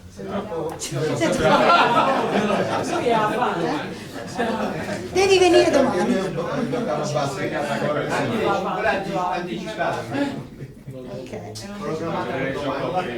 Ok, e che strumenti vi servono per portare avanti le vostre cose? Che cosa vi serve? Scusa, io sono obbligato a fare il mio lavoro vero, mediatore. Mike ha un problema, ma non lo vuole dire o non sa dire. Che cosa ti serve? Io mi serve tante cose, ma e di una. Ha detto che non ti serve per esempio ma di uno. Non hai un esempio che mi serve quali sono gli strumenti? Domanda per posto, io so quello che voglio, però allora ti servono strumenti. Quali sono gli strumenti? Sì, ma lui ha detto che c'ha solo uno che gli trova i finanziamenti, tutto il resto gli manca. Ma non abbiamo chiesto ancora degli strumenti. Anzi, mettiamo la Stampante. C'ha solo una cosa, gli manca tutto il resto. Però non poteva scegliere. Io non ho niente. Con i finanziamenti puoi comprare tutto. Mi serve una sede. Avete una sede? Anche quello. Una sede? Una sede. Qua Cagliari ce l'ho. Qui ce l'ha. Sì, io invece No, Oristano no. Oristano, sì. Sì, che sia. Volontari per andare in... Ok, buono. Volontari, quelli. Li trovi qua. per andare. Già uno già lo Provate a mandare in Africa, capito? L'abbiamo per andare in Africa. Uno che porta. Anche io.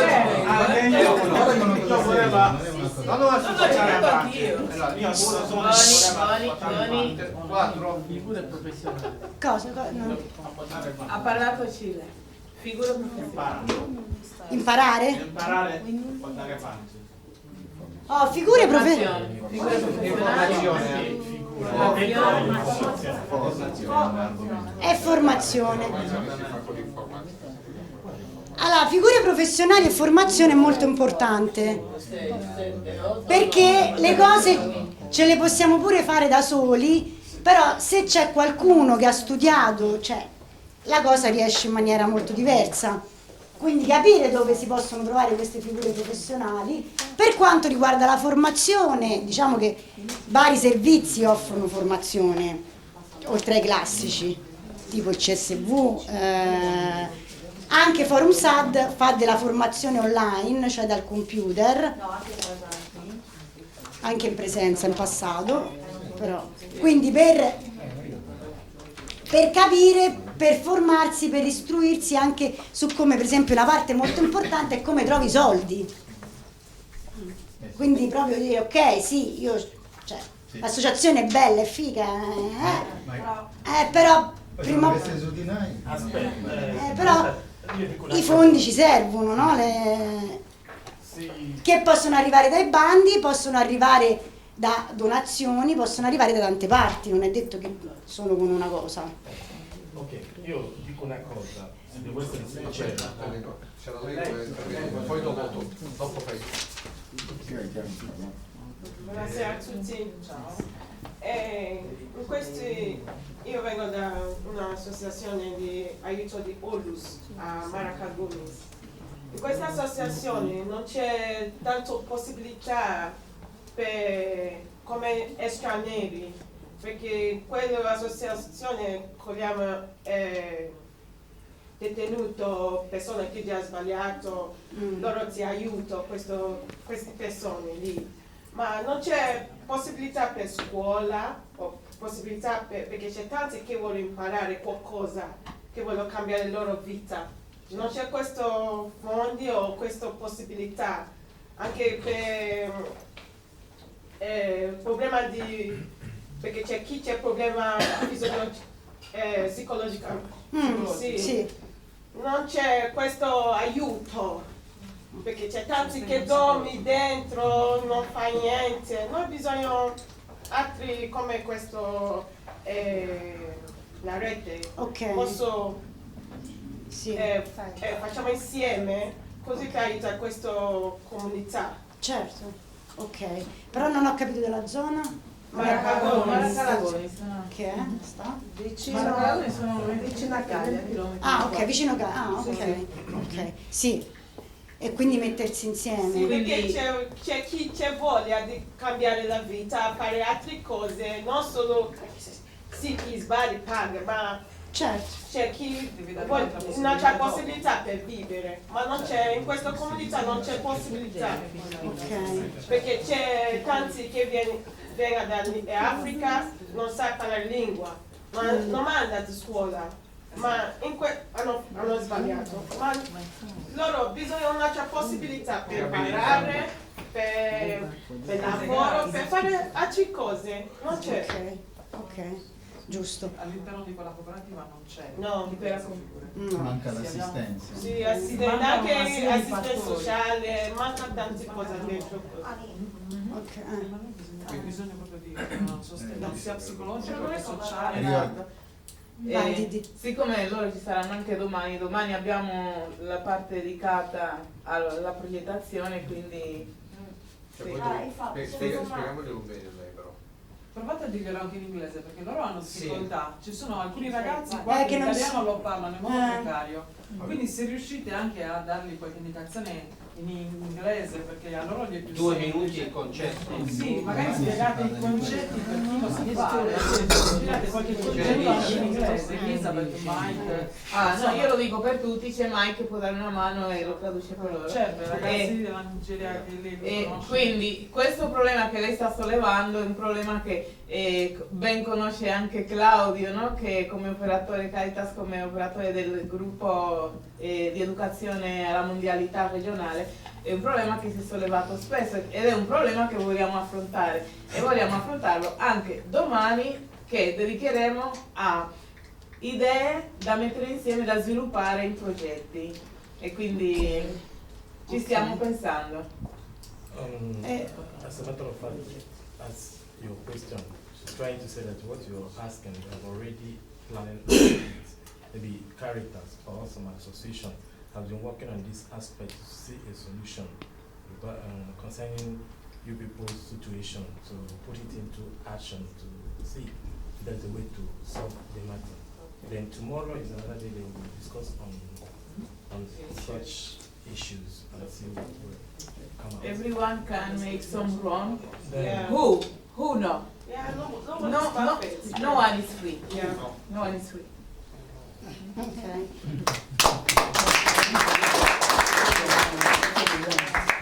Oh, e invece al contrario però, perché nel senso che poi se ognuno ci deve mettere un pezzo, voi che ci mettete? Cioè voi che cosa potete invece dare? Perché è sempre un rapporto reciproco, no? Cioè nel senso è sempre... Forum SAD nasce da associazioni di sostegno a distanza dove non è che il sostenitore non riceve niente, il sostenitore riceve tanto. Allora poi nella rete, ok, questo è quello che mi manca, ma io che posso dare? Che do? A noi individuali. Voi associazioni, cosa potete dare? No, adesso come stiamo parlando dell'associazione, io parlo come associazione, non per me come persona. No, come associazione. Sì, come ho detto all'inizio che magari dall'associazione ONUCAS fortunatamente abbiamo degli elementi o gente che ci vuole bene per quanto riguarda quello che pensiamo di fare. Uno di quelli, essendo nigeriano, per quanto il discorso nigeriano qua in Italia o Sardegna almeno è diventato una cosa che si parla anche di notte, prima di andare a letto, noi ONUCAS vuole dare questo base di aiuto. Primis, cosa vuol dire? Qualsiasi persona che viene dall'Africa o Nigeria o meno, noi vogliamo farla capire cosa vuol dire integrazione. E poi stiamo prendendo anche il second step di fare capire tutti quelli che potrebbero essere sbagli o quelle cosa potrebbe essere vantaggio. Quindi la decisione sarà di quella persona a decidere perché. Ok, non mi sono spiegata. No, ok, giustissimo. Ma tu a Forum SAD, per esempio, quello che posso o dare. al coordinamento diaspore. Vuole arrivare lì. Ah, ok, scusa. Io infatti dico essendo un mediatore culturale che conosco Africa, conosco Nigeria, quindi Forum SAD domani se loro hanno bisogno di mediazione quella vera, io sono in grado di dedicare il mio tempo o dare il mio volontariato a loro per ripagare loro qualsiasi aiuto che mi daranno. Ok, a posto. No, in sostanza, in realtà, se entriamo un po' in quella logica, abbiamo detto tra i bisogni c'è la progettazione. Per fare progettazione devi conoscere il contesto. Allora, noi conosciamo meglio il nostro contesto, quindi possiamo dare questo, un po' quello. Bravissimo, sì. Ti è sfuggita una cosa, no? Che come ONUCAS che avete intenzione di offrire al territorio, che è quella della informazione corretta, tanto è che il 6 marzo stanno organizzando un evento a Oristano, al Teatro Civico di Oristano, un evento che si chiama La vera narrativa della Nigeria. Ok, quindi... E perché domanda viene un po', ti mette a perdere lo filo, infatti come ha detto Bros Flavis, noi sappiamo quali sono i nostri problemi che possiamo farvi capire e poi trovare un modo di risolvere. Con l'intenzione di cercare di collimare un po' quei pregiudizi verso quei target di quei paesi. Qualcun altro? Risorse umane, cioè volontariato, partecipazione ai bandi, possiamo ogni tanto ospitare nelle nostre sede qualche riunione, cioè ospitalità. Ok. L'unica cosa che non possiamo darvi sono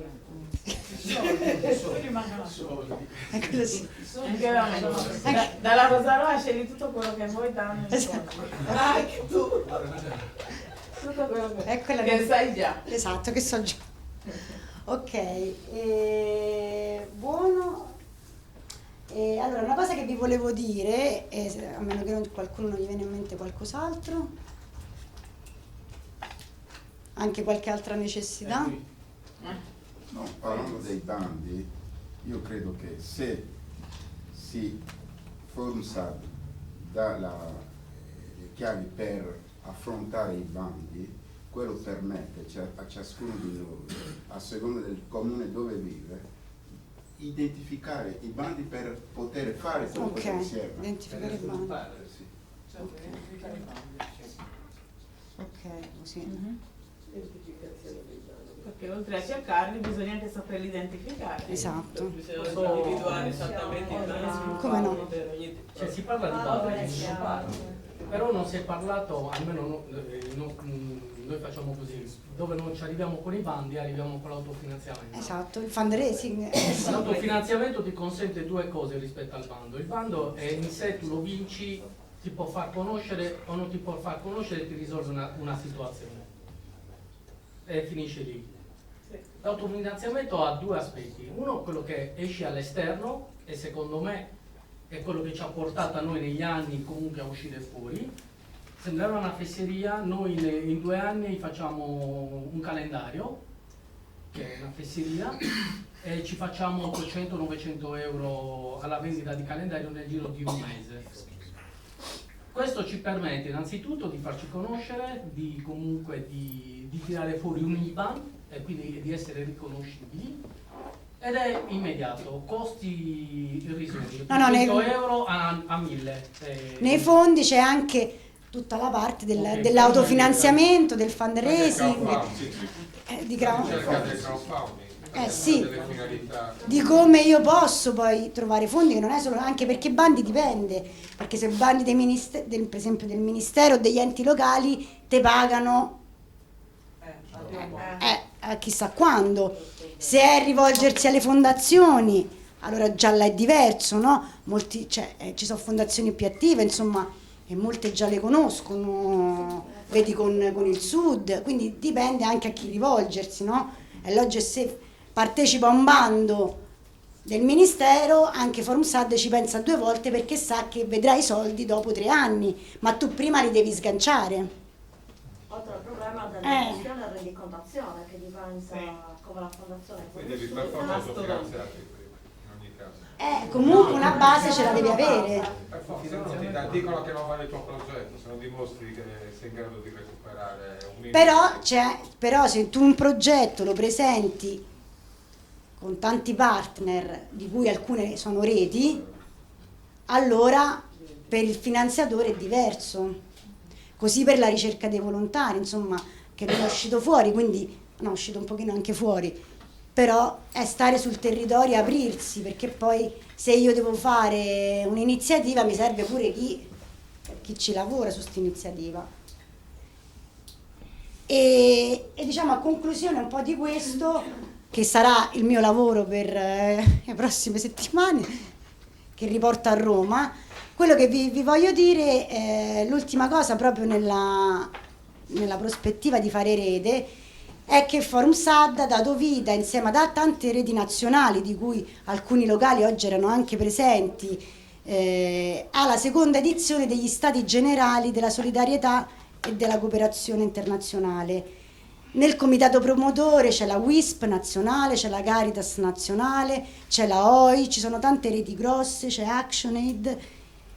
E quello che noi vogliamo fare in questo anno è far emergere con queste reti forti, insieme a ForumSAD, quello che c'è un'altra storia, che esiste, il buono, diciamo, no? Che spesso non viene detto.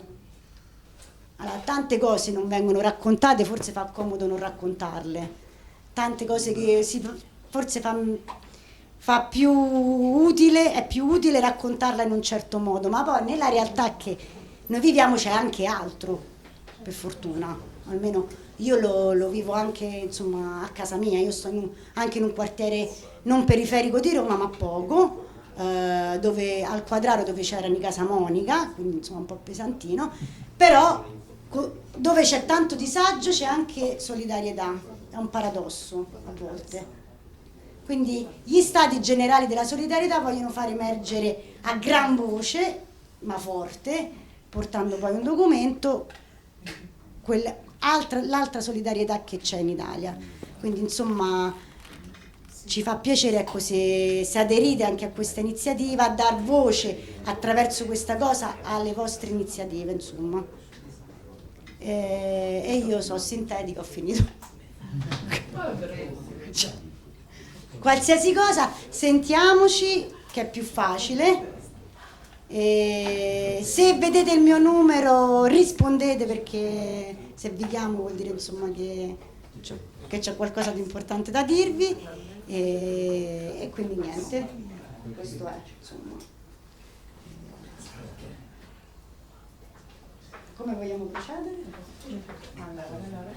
Come vogliamo procedere? Un applauso ad Anita.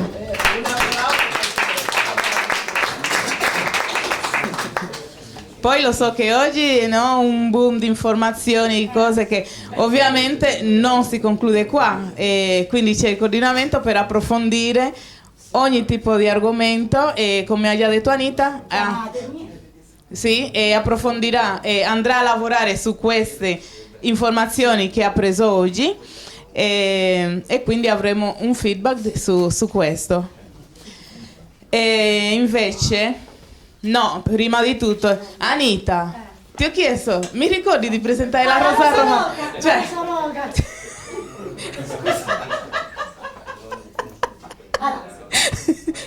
e chi non conosce la Rosa Roga, Elisabetta, dici però 2 parole. Allora, la Rosa Roja, che è un'associazione che nasce nel 2012 con lo scopo di fare cooperazioni allo sviluppo. Prevalentemente è nata così, tra una chiacchiera tra amici, e abbiamo deciso di prenderci cura di Haiti. Eravamo proprio circoscritti, abbiamo detto Haiti, però una volta costituiti abbiamo detto ma perché? Perché lavorare per Haiti vuol dire semplicemente organizzare un crowdfunding e quindi raccogliere soldi e andare a fare qualcosa per Haiti. Tornando alla domanda di Anita, cosa dai al Forum SAD? Nel nostro caso, ma cosa diamo al territorio? Oltre che a fare il crowdfunding e a raccogliere fondi per andare ad Haiti a realizzare qualcosa, a fare il sostegno a distanza. Allora abbiamo detto no, sul territorio possiamo fare anche tante cose.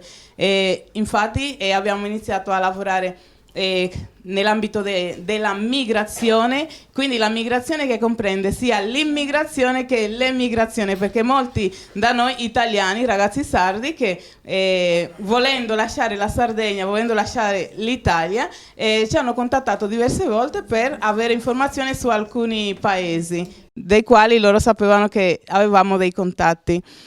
Quindi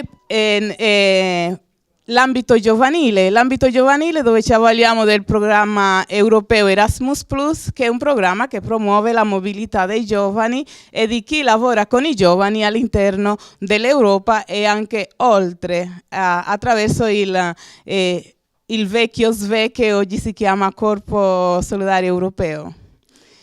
Che altro dire?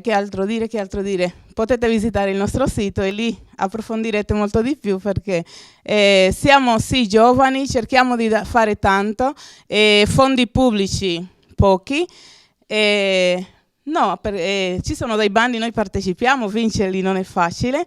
Noi adesso siamo in un partenariato con un progetto nell'ambito del programma FAMI dedicato alle vittime di tratte, quindi uomini e donne, vittime di tratte, che non vuol dire solo prostituzione, perché per molti vittime di tratte sono quelle che la prostituzione, invece no, ci sono diverse forme per essere vittima di tratta.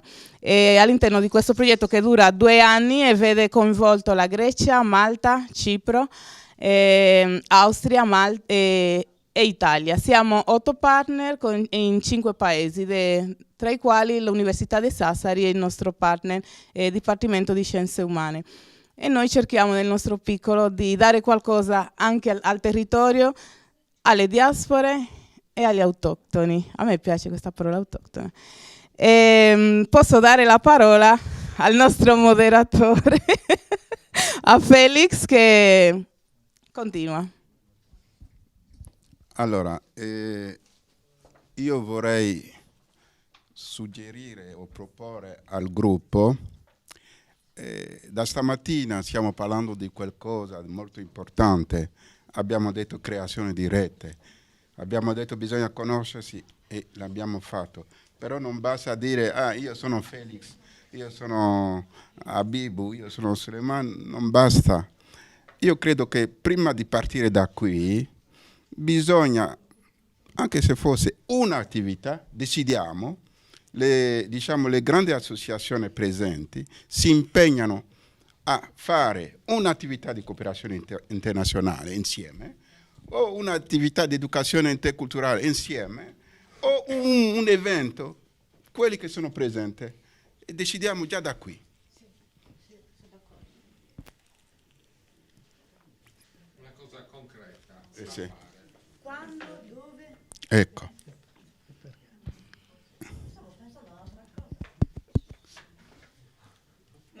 Un'altra cosa. Ah, ok. Quindi è una proposta che butto così e poi se qualcuno ha delle idee sopra... Allora, raccogliamo un po' di proposte, perché tra le 2 o 3 che usciranno poi sceglierete, no? Adesso ho dato a qualcuno di voi stamattina una proposta che viene da fuori, quindi è l'ultima che dovete considerare rispetto a quelle che verranno, però la mettiamo, no? Ed è la proposta di un'attività educativa che è una mostra di giochi sui pregiudizi che gira l'Italia da 20 anni, in Sardegna non c'è mai venuta. La mostra è interessante perché non è il pregiudizio sullo straniero, può essere il pregiudizio sul detenuto, può essere il pregiudizio su qualsiasi cosa, quindi è interessante per lavorare a tutto campo in educazione. È una mostra che, come dire, che abbiamo disponibile e che viaggia gratuitamente, bisogna solo raccogliere i fondi per un po' di spese perché ci sono dei materiali didattici da dare ai ragazzi. Mettiamola lì, tra le proposte. Perché non facciamo questa? Altre proposte? Perché non si fa questa? Mi viene una proposta che sarebbe quella che magari di scrivere un copione da poter poi realizzare in un'attività teatrale e dare voce appunto anche alle esperienze vissute, però attraverso appunto un teatro, e poi si raccolgono anche fondi perché chiaramente è da scrivere, è un'idea.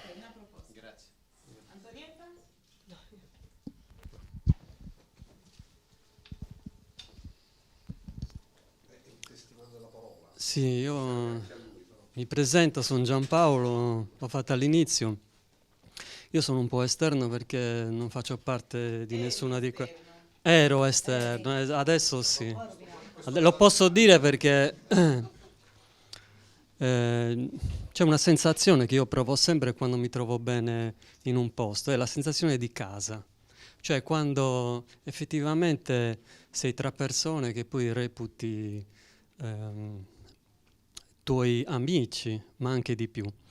E vedo che qui c'è una cosa comune. Io porto al collo sempre una Tao. Molti dicevano siamo dopo, in fondo. Io dico siamo gli ultimi, tra virgolette, cioè perché c'è l'umiltà che ci appartiene. La voglia di, come ha fatto Giorgio, di raccontare la sua bellissima storia, che io per certi versi ho vissuto in quanto nella mia attività ho portato un ragazzo che era adottivo. Tra l'altro abbiamo fatto anche un documentario perché nell'arco insomma, dell'esperienza che ho avuto di 2 anni siamo riusciti a farlo uscire fuori, a risolvere la sua problematica. Adesso è diventato un ballerino, istruttore, insomma, e da lì, se avete occasione, si chiama Ulisses, è la storia appunto di questo ragazzo. Lui era brasiliano, chiaramente, quindi aveva un'altra locazione. Ma voglio semplicemente dire questo: io ho avuto l'esperienza di fare varie missioni, le chiamo, perché poi alla fine dove ti mandano credo che sia una missione. L'ho fatto sia col Dipartimento di Salute Mentale attraverso la bicicletta, Quindi per me la bicicletta è un elemento forte, come il mare un po'. Un elemento forte che ci rappresenta perché diciamo che ha quella capacità di farci ritornare bambini e quindi poi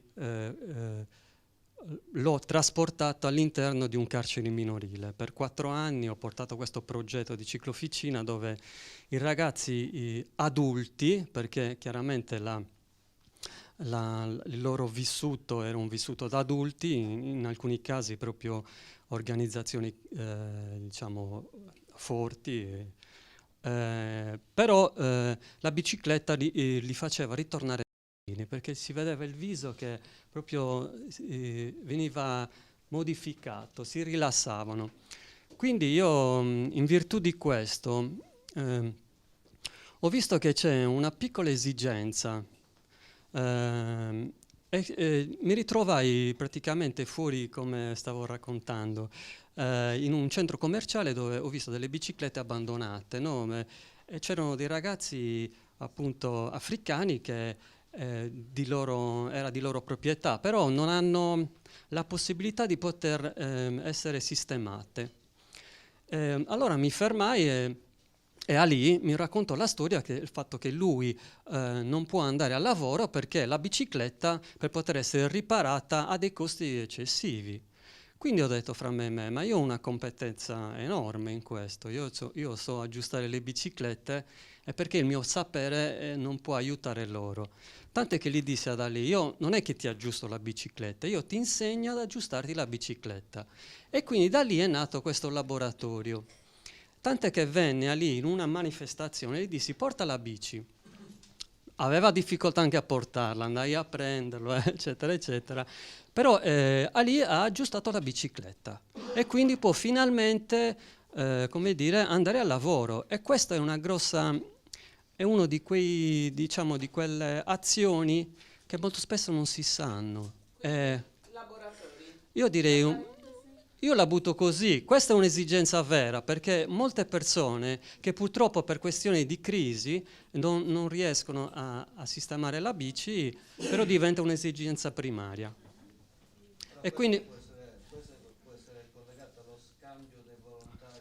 Beh, è chiaro che qui c'è anche un'altra cosa, perché il laboratorio nasce anche come integrazione, come scambio, perché la bicicletta diventa il punto centrale, ma tutto intorno ruota culture, usanze, c'è anche chi magari ne sa molto, avvicinamento, c'è la musica in mezzo, c'è esattamente. Io una cosa che facevo soprattutto in carcere, soprattutto con i ragazzi che venivano dall'Africa, era insegnargli i vocaboli, non solo, ma avevano anche dei crediti formativi perché gli insegnavo gli angoli, e insomma c'era tanto. Rispetto alla domanda di Elisabetta, dobbiamo fare, anzi alla situazione di Felix, individuiamo una cosa da fare insieme come coordinamento. Allora, una proposta di questo tipo non è solo il laboratorio, è diventiamo tutti bravi ad aggiustare le biciclette in maniera che simbolicamente questo identifichi il coordinamento, no? È forte, perché piacerebbe prenderlo per qualcos'altro. All'interno del laboratorio che io ho portato avanti per 4 anni non facevo ciclofficina, c'era un laboratorio di creatività, perché loro facevano e si esprimevano, ecco, quindi c'è questo. La domanda è, simbolicamente il coordinamento diventa la ciclofficina della Sardegna, ecco. Assolutamente. Molto interessante.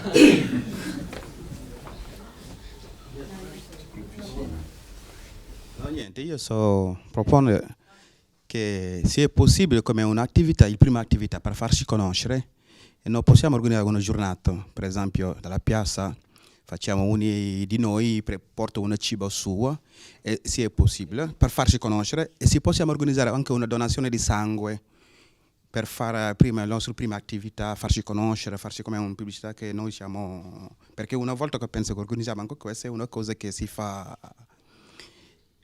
penso, sì, etnica, sì, uno di noi porta il suo cibo, qualcosa, presentarla. Se è possibile anche lo stesso giorno possiamo fare una donazione di sangue, capito? È una cosa, penso. No, sì, allora questo è interessante, adesso voi dovete cominciare a mettere insieme i pezzi. Adesso io da fuori ho percepito che c'è una cosa importante che si chiama etnica, che io non sono mai stato.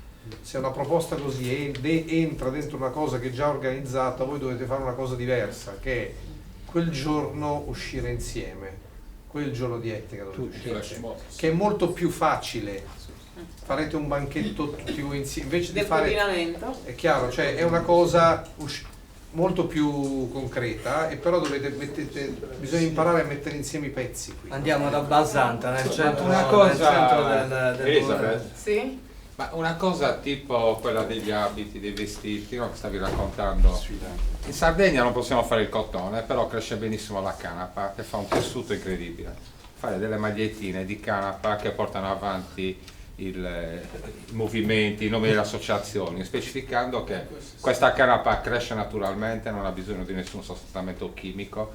Secondo me quello che dovremmo fare è ognuno uscire dalla propria associazione, quindi dalla propria sede, e identificare una sede dove tutte le associazioni delle diaspore possano stare in quella sede, dare disponibilità di orari, dare disponibilità anche di percorsi formativi, quindi presenza, magari se io ho uno psicologo nella mia associazione lo metto a disposizione, se c'è un avvocato lo metto a disposizione, io sono un ottico, nel caso posso dare un'occhiata, farvi vedere meglio. Ecco, secondo me il fatto che prima di parlare di tutte queste cose, perché io ti avevo proposto per esempio di fare il caffè, di fare altre cose, secondo me è il fatto di avere una sede dove ognuno si possa identificare. Una casa comune sta proponendo. Una casa comune, io non la volevo dire che sembrava troppo di... Una sede condivisa. Una sede condivisa. Io sto insegnando la comunità per l'informatica, come si dice, sponsorizzato dallo Stato delle Filippine. Io sto invitando sempre il coordinamento delle diaspore di partecipare gratuitamente, però nessuno viene. Anche adesso per tutta la rete sto invitando tutti per questo progetto per la formazione di informatica, che sarebbe ogni domenica. Però per adesso è finito, poi ogni anno abbiamo due volte, stiamo facendo 2 sessioni per un anno, che dura per 2 o 3 mesi, solo di domenica. Quindi i soci della rete che ha problemi economicamente per la formazione è già risolto, basta venire, sì, io offro questo per la rete, basta venire, ci penso io come posso... No, siccome il progetto è esclusivamente per le Filippine, per la comunità, però siccome sono io che gestisco tutto, sono io che insegno, posso fare qualcosa per noi, quello sì. Quindi grazie. Altre proposte?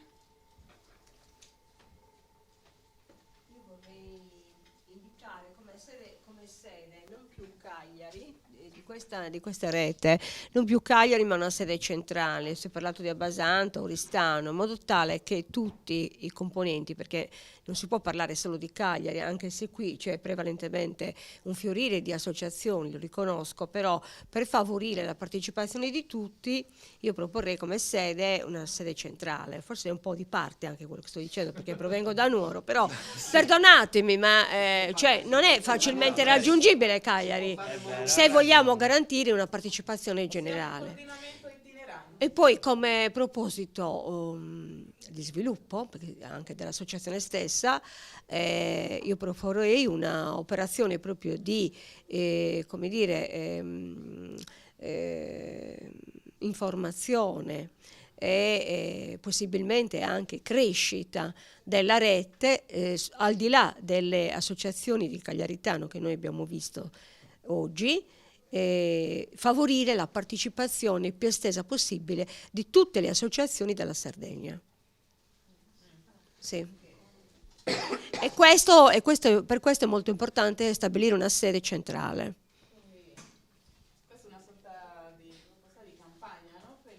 Esatto, di crescita insieme. Io voglio aggiungere una proposta, se è possibile. Allora, siccome nelle nostre località abbiamo delle scuole e tornando sempre indietro, la conoscenza è la conoscenza che è all'origine di tutti i problemi che conosciamo oggi. Quando sentite che immigrati sono problemi, sono questo, perché non li conoscono. E allora per farci conoscere, perché non pensare a un modulo di educazione interculturale nelle scuole? Perché bisogna partire dai ragazzi. Un modulo che definiamo tutti insieme e ciascuno nella sua località promuove per quest'anno questo modulo. Fare qualcosa con una finalità etica, condividere l'etica, condividere il modulo attraverso di formazione l'educazione interculturale nelle scuole. Un modulo comune, sì. Condividiamo molto questo ultimo pensiero espresso, perché ne stavamo parlando proprio durante la conversazione a tavola con Marisa, che è una maestra di scuola elementare, e anche lei appunto si parlava di questa idea fondamentale, che la maggior parte delle problematiche degli extracomunitari partono proprio dalla scuola, dall'approccio scolastico, quindi è molto importante questo discorso di diffusione di conoscenza che fa la rete, che fanno appunto le associazioni, per sensibilizzare in primis gli educatori e anche gli insegnanti, che spesso non sono a conoscenza dei problemi, delle difficoltà iniziali di inserimento che hanno i bambini. Quindi partire già con giochi dalle scuole dell'infanzia, attraverso il gioco in comune, che è molto importante anche questa fase, con dei girotondi, insegnano la comunione delle idee, insegnano l'amicizia tra i vari popoli, e quindi è la migliore delle educazioni che possiamo dare ai nostri figli. Durante la ricreazione, e poi non soltanto durante la ricreazione, durante proprio tutta l'attività lavorativa che uno ha.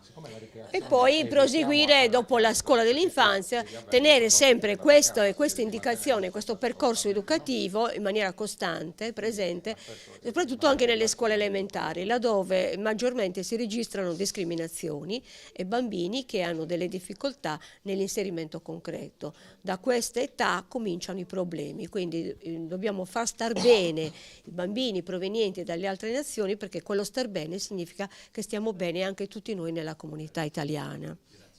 Grazie. Claudio, che non abbiamo ancora sentito la sua voce. Sì, stamattina almeno Claudio, ho detto sono Claudio della Caritas, poi in realtà ha parlato il nostro direttore, Don Marco, è stato molto incisivo, e dare altro spazio alla Caritas. Insomma, era giusto anche mettersi in ascolto. È l'occasione, infatti. Grazie Felix, mi hai passato proprio il microfono, infatti.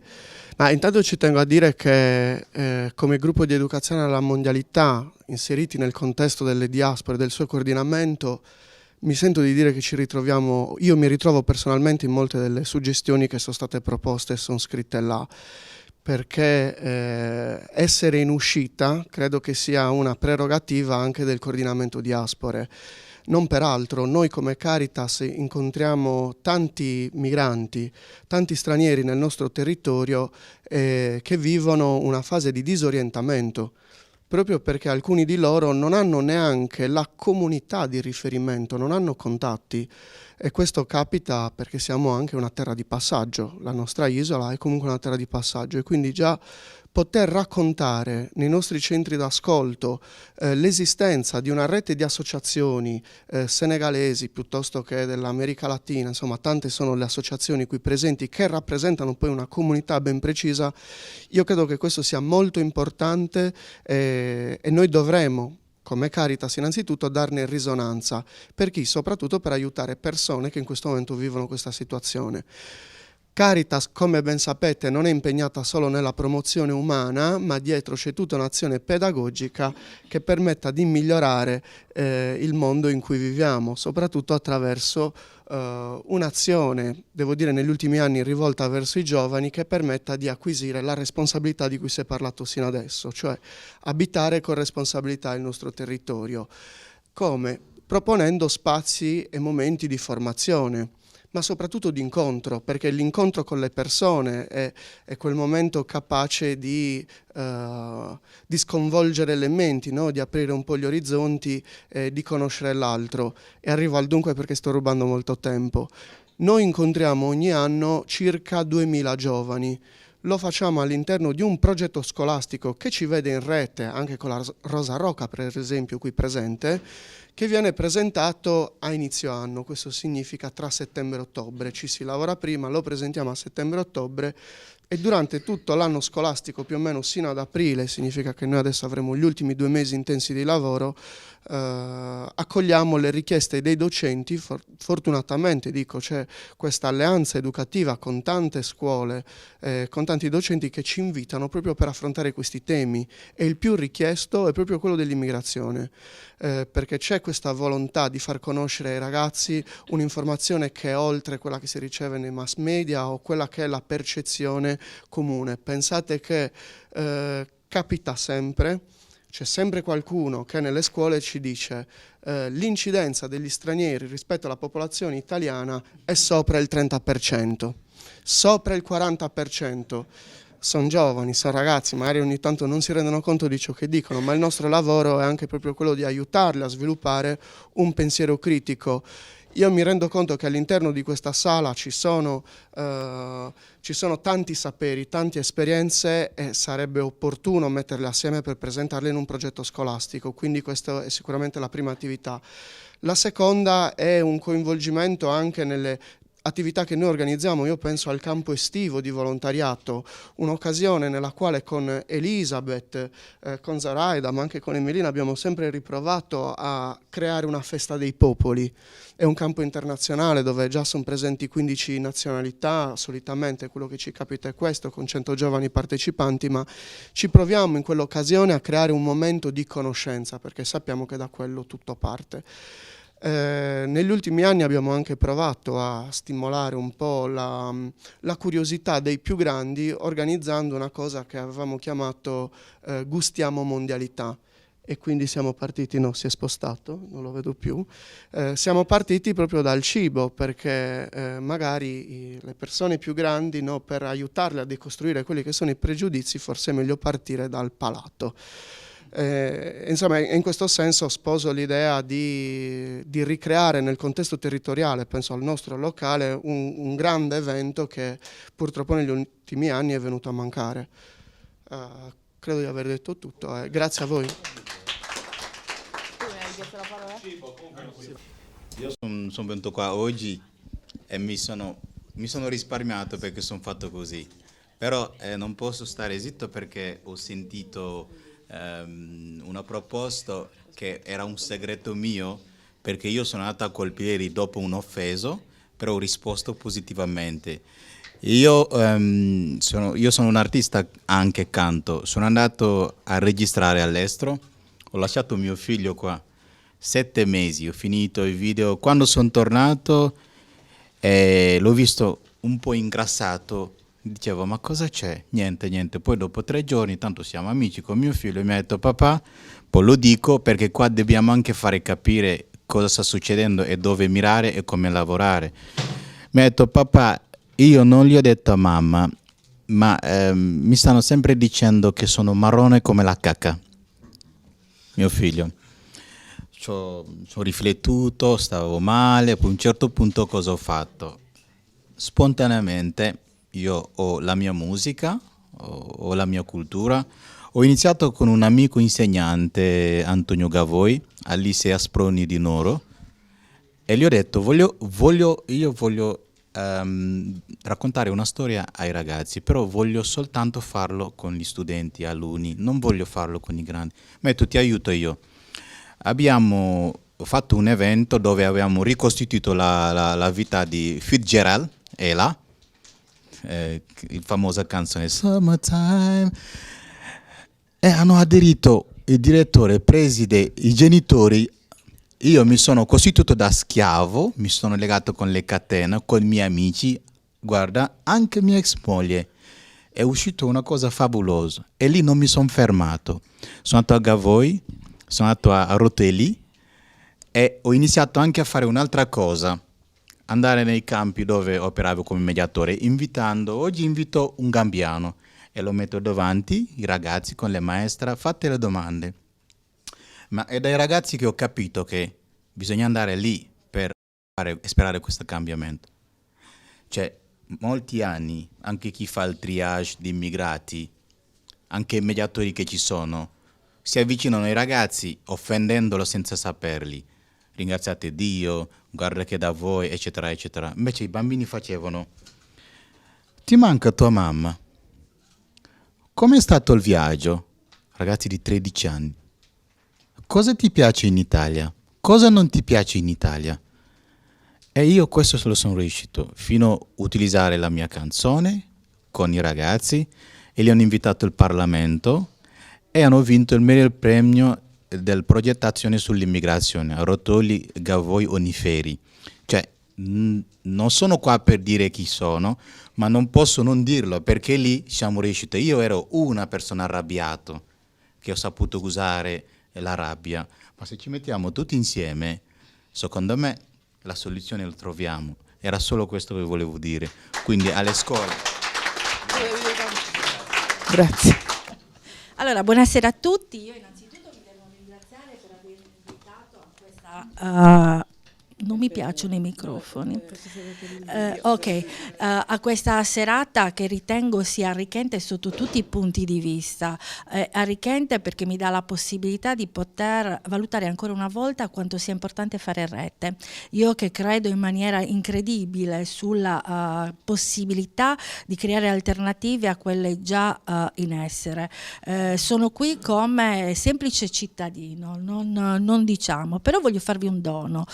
Poiché anch'io mi occupo di volontariato, mi occupo di fragilità, di criticità a 360 gradi, nell'ascoltarvi, qualcuno forse mi conosce anche, nell'ascoltarvi mi sono balenati tanti pensieri che io chiamo solitamente vaneggi, che secondo me possono essere condivisi anche con voi.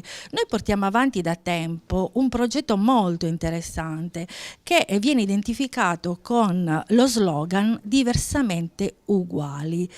Una città a immagine e somiglianza della necessità. È un problema, è un progetto che in un certo senso tende a stimolare l'inclusione. Dalle vostre in effetti esternazioni oggi è emersa proprio questa grande necessità, essere inclusi in un contesto territoriale, in un contesto di cittadinanza, in un contesto di appartenenza, perché l'appartenenza non è soltanto il fatto di poter vivere in un determinato luogo e sentirsi parte integrante del luogo con la condivisione di essere se stessi, dei propri usi e costumi. All'interno di questo progetto, che è un progetto itinerante, quindi nel vostro caso potrebbe essere meraviglioso perché lo potete portare avanti per tutto il territorio regionale, ma soprattutto questo progetto che possibilità vi dà di farvi conoscere, di fidelizzare, di trovare quella capacità e quella risorsa che non sempre è mera economia o pecunia, ma è risorsa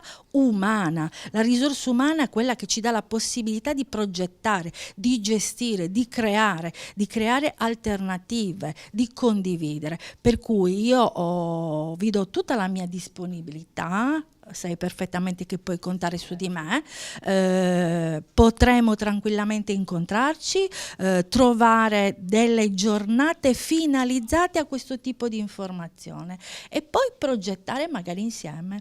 Vi ringrazio tantissimo, siete stati accoglienti e vi abbraccio calorosamente come voi avete fatto con me. Grazie. Grazie Stefania. Una cosa che non ha detto è che lei fa parte comunque di un'associazione molto bella, che è l'associazione Di cui sono presidente dell'associazione Alzheimer di Cagliari. Poi sono referente nazionale di FIABA, del Fondo Italiano per l'abbattimento delle barriere architettoniche. Esatto. E quindi su vari fronti impegnata e quindi a vostra disposizione. Grazie Va Stefania. bene? Grazie. Perché è importante sapere comunque le attività che svolgono le persone che sono state qua presenti. Conoscerci bene. Grazie cara. Grazie a voi. Grazie. Bene, Felix. Allora, se permettete, proviamo di fare una sintesi e poi continuiamo domani.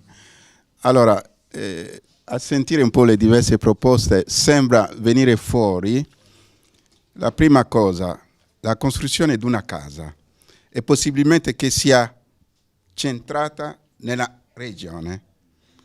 E all'interno di questa casa verranno sviluppate diverse forme di formazioni, bicicletta, informatica e quant'altro.